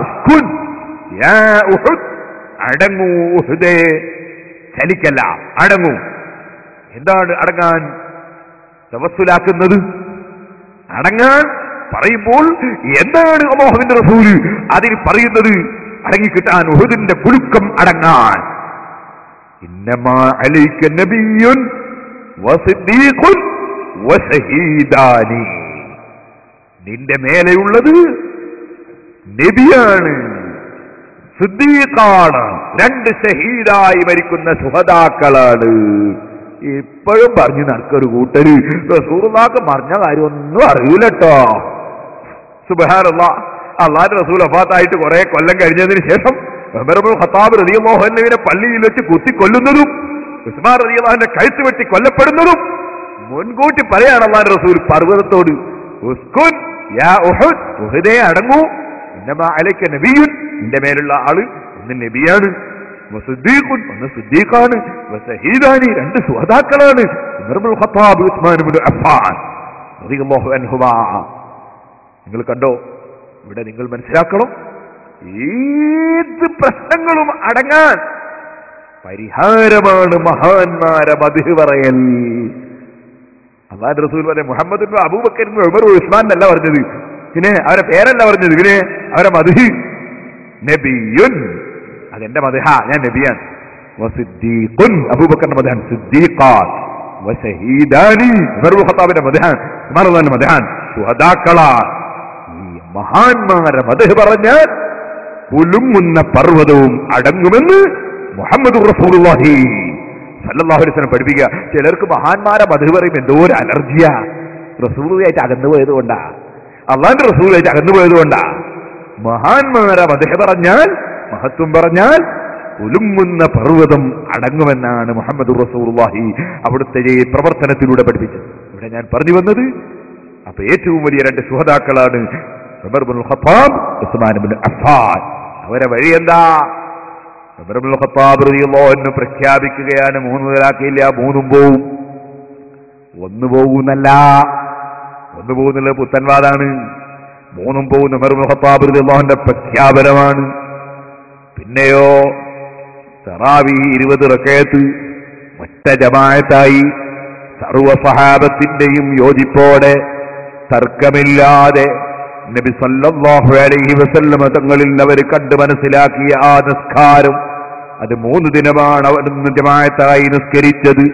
അന്ന് കണ്ടിരുന്ന സഹാബത്തിന്റെ സഹാബത്തിൽ ആർക്കും തർക്കമില്ലാതെ ആ ജമാഅത്ത് കണ്ട സഹാബികളെ ഒരുമിച്ച് കൂട്ടി 20 റക്അത്ത് തറാവീഹ് അന്ന് മുതൽ ഇന്ന് വരെ 4 മദ്ഹബിന്റെ ഇമാമീങ്ങളും മക്ക മദീനയിൽ ഇന്ന് വരെ ഇമാമത്ത് നിന്ന എല്ലാ ഇമാമീങ്ങളും 20 റക്അത്ത് തറാവീഹ് തന്നെ. അതല്ലേ സജ്ജന പാത, അതല്ലേ ഉമർ ഇബ്നുൽ ഖത്താബിന്റെ പാത. ആരാണ് സജ്ജനങ്ങൾ? ശുഹദാക്കളാണെന്ന് ഖുർആൻ പറഞ്ഞില്ലേ? ഉമർ ഇബ്നുൽ ഖത്താബിനേക്കാൾ ബഹുമാനമുള്ള ഷഹീദ് ആരാണ്? പിന്നെയോ ഉസ്മാൻ ഇബ്നു അഫ്ഫാൻ. സഹീഹുൽ ബുഖാരി മറിച്ചു നോക്കൂ നിങ്ങൾ, 916 നമ്പർ ഹദീസ്. നബി സല്ലല്ലാഹു അലൈഹി വസല്ലമ തങ്ങളിൽ നിന്ന് ഇൽമു പഠിച്ച ഉസ്മാൻ ഇബ്നു അഫ്ഫാൻ റളിയല്ലാഹു അൻഹു എപ്പോഴാണ് ജുമഅക്ക് 2 ബാങ്ക് ആരംഭിക്കേണ്ടതെന്ന് മനസ്സിലാക്കിയത് കൊണ്ട് തന്നെ അത് ആരംഭിക്കേണ്ട ഘട്ടം വന്നപ്പോൾ, ജുമഅക്ക് 2 ബാങ്ക് നടപ്പാക്കിയപ്പോൾ ഒരു സഹാബിക്കും തർക്കമില്ലാതെ ജുമഅക്ക് 2 ബാങ്ക് സ്ഥിരപ്പെട്ട് കഴിഞ്ഞു. ഇമാം ബുഖാരി സഹീഹുൽ ബുഖാരിയിൽ റിപ്പോർട്ട് ചെയ്യുന്നു. ആ ഉസ്മാൻ ഇബ്നു അഫ്ഫാൻ റളിയല്ലാഹു അൻഹുവിന്റെ പാത 2 ബാങ്ക് കൊടുത്തുകൊണ്ടുള്ള ജുമഅയാണ്. മക്ക മദീനയിലുള്ള ജുമഅ അത് 2 ബാങ്ക് കൊടുത്തുകൊണ്ടുള്ള. ഞാൻ കുറ്റ്യാടിയിൽ ചെന്ന് നോക്കുമ്പോ അവിടെ ഒറ്റ ബാങ്ക് കൊടുത്തോണ്ടൊരു മീറ്റിംഗ് വെള്ളിയാഴ്ച ഉച്ചക്ക്, ഒരു പ്രസംഗവും. സുബ്ഹാനല്ലാഹ്, മക്ക മദീനയിലുള്ളതുപോലൊരു ജുമയില്ല. വലിയ സങ്കടം തോന്നി. ഞാൻ പറയട്ടെ, കണ്ടന്തറ വന്നപ്പോ കുറെ ആളുകൾക്ക് ഫ്രീ കൊടുത്തു ഒരു CD. ചിലർക്ക് കിട്ടാത്തവർക്ക് വേണ്ടി ഇവിടുന്ന് തന്നേക്കാം. ഏത് CD? സിറാജുൽ ഹുദ, ചരിത്രവും വർത്തമാനവും. അതിൽ നിങ്ങൾക്ക് കാണാം, ഞാൻ ഓല കൊണ്ട് പന്തലുണ്ടാക്കിയിട്ട് അതിൽ വെച്ച് നടത്തുന്ന ജുമാ, അതിൽ വെച്ച് നടത്തുന്ന ഖുത്ബ, അവിടെ വെച്ച് നിസ്കരിക്കുന്നത് നിങ്ങൾക്കതിൽ കാണാം, ആ CD-യിൽ കാണാം. എന്തേ കാരണം? നൂറ്റാണ്ടുകൾ പഴക്കമുള്ള വലിയ ജുമഅത്ത് പള്ളി, അതിനോടനുബന്ധിച്ച് വലിയ മക്ബറ കുറ്റ്യാടിയിലുണ്ടായിരുന്നു. മക്ബറ പച്ചാപ്പകലിൽ ജമാഅത്ത് ഇസ്ലാമി മുജാഹിദൊക്കെ കൂടി തകർത്തു. പള്ളിയിൽ ഖുത്ബ ഓതാൻ വേണ്ടി വന്ന നേരത്തെ കുഞ്ഞബ്ദുള്ള മുസ്ലിയ എന്ന് പറയുന്ന പണ്ഡിതൻ ഖുത്ബ ഓതാൻ വേണ്ടി അപ്പുറത്ത് കാത്തിരിക്കുമ്പോ മുഹമ്മദ് അലി ഹാജി എന്ന് പറയുന്ന ഒരു ഹാജി മിമ്പർമ കയറിയിട്ട് അവിടെ ഇരുന്ന് മാസറ വിളിക്കാൻ പോയ മുഅദ്ദിൻ ബാങ്ക് കൊടുക്കുന്ന ആളെ ഒരു അക്രമി, ഒരു ഭീകരൻ പിടിച്ചിട്ട് നിർത്തടാ മാസറ, കൊടുക്കടാ ബാങ്ക് എന്ന് പറഞ്ഞ് ബാങ്ക് കൊടുപ്പിച്ച് പള്ളി പിടിച്ചെടുത്തു. അത് കുറ്റ്യാടിയിൽ നടന്ന സംഭവമാണ്. പിന്നെ 40ഓളം കൊല്ലം അറബിയിൽ ഖുത്ബയില്ല. മക്ക മദീനയിൽ നടക്കുന്നത് പോലെയുള്ള സജ്ജനപാത പിൻപറ്റിയുള്ള ജുമയില്ല. സുബ്ഹാനല്ലാഹ്, ഫത്ഹുൽ മൊയ്ൻ നോക്കിയാൽ നമുക്ക് കാണാൻ വൈസ്തറത്തു കൗനുഹാ അറബിയ്യതൻ. ഖുത്ബ അറബിയിലായാലേ ജുമ സഹീഹാവുകയുള്ളൂ. എന്താണ് കാരണം? മുൻഗാമികളും പിൻഗാമികളുമായ മഹാന്മാർ അറബിയിലെ ഖുത്ബ ഓതിയിട്ടുള്ളൂ. നിങ്ങൾ മനസ്സിലാക്കണം, അല്ലാഹുവിന്റെ റസൂലിന്റെ കാലം കഴിഞ്ഞ 1000ഓളം കൊല്ലായിട്ട് സൈനുദ്ദീൻ മഖ്ദൂം റളിയല്ലാഹു ഫത്ഹുൽ മൊയ്ൻ എഴുതുന്നത്. അപ്പോഴും ബഹുമാനപ്പെട്ടവർ പറയാണ്, ഒരു മുൻഗാമിയും പിൻഗാമിയും അറബിയിലല്ലാതെ ഖുത്ബ ഓതിയിട്ടില്ല, അതുകൊണ്ട് അറബിയിലായിരിക്കണം. അതിന് എല്ലാ ഇമാമിങ്ങളും പറയുന്നു സജ്ജനപാത അറബിയിലുള്ള ഖുത്ബ. മലയാളത്തിൽ ഖുത്ബ ഓതുന്നതിന് ഏതെങ്കിലും ഒരു മഹാന്റെ പാത ഉണ്ടോ? ഏതെങ്കിലും ഒരു സഹാബി ഏതെങ്കിലും ഒരു നാട്ടിൽ പോയിട്ട് അറബിയില്ലാത്ത ഭാഷയിൽ ഖുത്ബ ഓതിയിട്ടുണ്ടോ? ഏതെങ്കിലും ഒരു സഹാബി, ഏതെങ്കിലും ഒരു ഇമാമ് ലോകത്ത് ഒരു മുസ്ലിം പണ്ഡിതനും ചെയ്യാത്തൊരു കാര്യം. എങ്ങനെ ധൈര്യം വന്നത് അള്ളാഹുവിന്റെ ദീനിൽ ഒരു നിസ്കാരം ബാത്തിലാക്കാൻ? എങ്ങനെ ധൈര്യം വന്നത് നിസ്കാരം ബാത്തിലാക്കാൻ? നിങ്ങൾ ആലോചിച്ച് നോക്ക്. ഇമാം നവവി റളിയല്ലാഹു അൻഹു എത്ര വലിയ മഹാനാണ്, എത്ര വലിയ പണ്ഡിതനാണ്. ഈ മൗലവിമാര് മുഴുവനും ഇമാം നവവി റഹ്മത്തുള്ളാഹി അലൈഹി എന്ന് പറയാറില്ലേ? നമ്മളെ ആ ബൈക്ക് ഒരു മാഷുണ്ട്, ഒരു കോളേജ് ലെക്ചറർ. അയാൾ സയൻസിന്റെ ലെക്ചറാ, അൻസാർ ഭാഷ നിലപ്പേ വടകരക്കാൻ. മൂപ്പർ ഒരു ദിവസം അയാൾ ക്ലാസ് എടുക്കുന്ന ഒരു സെലഫിന്റെ കോളേജിലും അയാൾ സയൻസിന് ക്ലാസ് എടുക്കുന്നുണ്ട്. അയാൾ അവിടെ ഉള്ള മൗലവിമാരോട് ചോദിച്ചു, എനിക്കൊരു ചോദ്യം ചോദിക്കാറുണ്ട്, നിങ്ങളെന്തെങ്കിലും മറുപടി അറിഞ്ഞു ചോദിച്ചു. ഓ റെഡി തന്നെ ഇരുന്ന് മൂപ്പര് മെല്ലെ പോയി ചോദിച്ചു. എന്താ ചോദിച്ചെന്നറിയോ? നിങ്ങളെല്ലാ പുസ്തകത്തിലും, നിങ്ങളുടെ പുസ്തകത്തിലൊക്കെ ഇമാം നവവി റളിയല്ലാഹു അൻഹു, ഇമാം നവവി റഹ്മത്തുള്ളാഹി അലൈഹി എന്ന് പറയുന്നുണ്ടല്ലോ. അതുപോലെ തന്നെ നിങ്ങൾ ഗസാലി ഇമാം റളിയല്ലാഹു അൻഹു എന്ന് പറയുന്നുണ്ടല്ലോ. അങ്ങനെ ഇമാമിയൊക്കെ റളിയല്ലാഹു അൻഹു പറയുന്നുണ്ട്. നിങ്ങൾ ഞാൻ ഉണ്ട് പറയുന്നുണ്ട്, ഞങ്ങൾ പണ്ഡിതന്മാരെ ബഹുമാനിക്കുന്നവരാണ്. ഓ, ഇയാളെ രണ്ടാമത്തെ ചോദ്യം, ഇമാം നവവി റസൂലുള്ളാഹിന്റെ ഖബറിൽ പോയിട്ട് റസൂലുള്ളാഹിനെ വിളിച്ച് തേടണമെന്ന് പറഞ്ഞിട്ടുണ്ടല്ലോ. ഇമാം ഗസാലി റസൂലുള്ളാഹിനെ വിളിച്ച് തേടണമെന്ന് പറഞ്ഞിട്ടുണ്ടല്ലോ. റസൂലുള്ളാഹിനെ വിളിച്ച് തേടിയാൽ അയാൾ മുശ്രിക്കാണ്, കാഫിറാണ് എന്നല്ലേ നിങ്ങളുടെ വാദം? അപ്പോ ജനങ്ങളെ മുഴുവനും മുശ്രിക്കാക്കാൻ വേണ്ടി കിതാബ് എഴുതുകയും എന്നിട്ട് റസൂലുള്ളാഹിനെ വിളിച്ച് തേടിയിട്ട് നിങ്ങളുടെ അഭിപ്രായത്തിൽ അബൂജഹലിനേക്കാൾ ഭീകരനായ മുശ്രിക്കാണ് മരിച്ചുപോയ നബിയെ വിളിച്ച് തേടിയവൾ എന്നല്ലേ നിങ്ങളുടെ വാദം? അപ്പൊ കടുത്ത മുശ്രിക്കല്ലേ ഇമാം നവവി? ഈ കടുത്ത മുശ്രിക്കല്ലേ ഇമാം ഗസാലി? അങ്ങനെ ശിർക്ക് ചെയ്യാൻ വേണ്ടി കിതാബ് എഴുതിയ ആളല്ലേ അവര്? അവർക്ക് റളിയല്ലാഹു അൻഹു പറഞ്ഞാൽ അത് കുഫറല്ലേ എന്ന് ചോദിച്ചാൽ, അബൂജഹൽ റളിയല്ലാഹു അൻഹു പറഞ്ഞാൽ കുഫറല്ലേ? കാരണം അബൂജഹൽ മുശ്രിക്കാണ്, ശിർക്കീന്ന ആളാണ്. ശിർക്കീന്നാക്ക് റളിയല്ലാഹു അൻഹു പറഞ്ഞാൽ കുഫറല്ലേ? അപ്പൊ ഇയാൾ അബൂജഹലിനെ പോലല്ലേ നവവി ഇമാം നിങ്ങളെ ഭാഷയിൽ? അതുപോലെ ഇമാം ഗസാലി അയാൾക്ക് റളിയല്ലാഹു അൻഹു പറഞ്ഞ നിങ്ങളെ മൗലവിമാരൊക്കെ ചെയ്ത് കുഫറല്ലേ എന്ന്. മൗലവിമാരിങ്ങനെ ഇരുന്നിട്ട്, ഇയാൾ സയൻസിന്റെ ടീച്ചറാ, ഇയാളിങ്ങനെ ചോദിച്ചപ്പോ മൗലവിമാര് നോ ആൻസർ, നോ ആൻസർ. ഞാൻ പറയട്ടെ, ഇത് പഠിച്ചവന്റെ മുമ്പിൽ ആർക്കുമല്ലോ, പഠിച്ചവന്റെ മുമ്പിൽ ചോദ്യം ചോദിക്കുമ്പോൾ അള്ളാഹിനോട് നോ ആൻസർ തന്നെ ശരിയാവോ? ഇവിടുന്ന് തന്നെ ചിന്തിക്കണോ? സഹോദരന്മാരെ, ആ ഇമാം നവവി റളിയല്ലാഹു അൻഹു പറഞ്ഞില്ലേ, യുസ്തറത്തു ഖുതുബ അറബിയിലായില്ലെങ്കിൽ നിസ്കാരം ബാത്തിലാണ്. എന്താ കാരണം? അതിന് കാരണം പറഞ്ഞത് അന്നഹു ദിക്റും മഫ്റൂദുൻ, അതൊരു ഫർളാക്കപ്പെട്ട ദിക്റാണ് ഖുതുബ, കേവലം പ്രസംഗമല്ല. കേവലം പ്രസംഗത്തിന് ഓതു വേണമെന്നില്ല, കേവലം പ്രസംഗത്തിന് തുണിയൽപ്പം കീറിയാ കുഴപ്പമില്ല, കേവലം പ്രസംഗത്തിന് സമയക്കണക്കില്ല, കേവലം പ്രസംഗത്തിന് ഇടക്കൊന്ന് ഇരുന്നിട്ട് എഴുന്നേൽക്കേണ്ടതില്ല. ഖുതുബ പോകുന്ന ആൾ എത്ര മിനിറ്റാ ഖുതുബ പോകുന്നത്? 10 മിനിറ്റോ 15 മിനിറ്റോ എത്ര കാട്ടെ? ഞാൻ ഇവിടെ അതിന്റെ ഇടയ്ക്ക് അതിനെ ഇരുന്ന് എഴുന്നേൽക്കുന്നത് പ്രസംഗമാണ്, ഒരൊറ്റ പ്രസംഗം നടത്തിയാ പോലെ. അത് തന്നെ പറഞ്ഞ എന്നെ പറയണോ? ഒന്നാമത്തേൽ അൽഹംദുലില്ലാഹ്, രണ്ടാമത്തേലും അൽഹംദുലില്ലാഹ്, ഒന്നാമത്തേൽ അല്ലാഹു സ്വല്ലി അലൈഹി വസല്ലം, രണ്ടാമത്തേലും അല്ലാഹു സ്വല്ലി അലൈഹി വസല്ലം.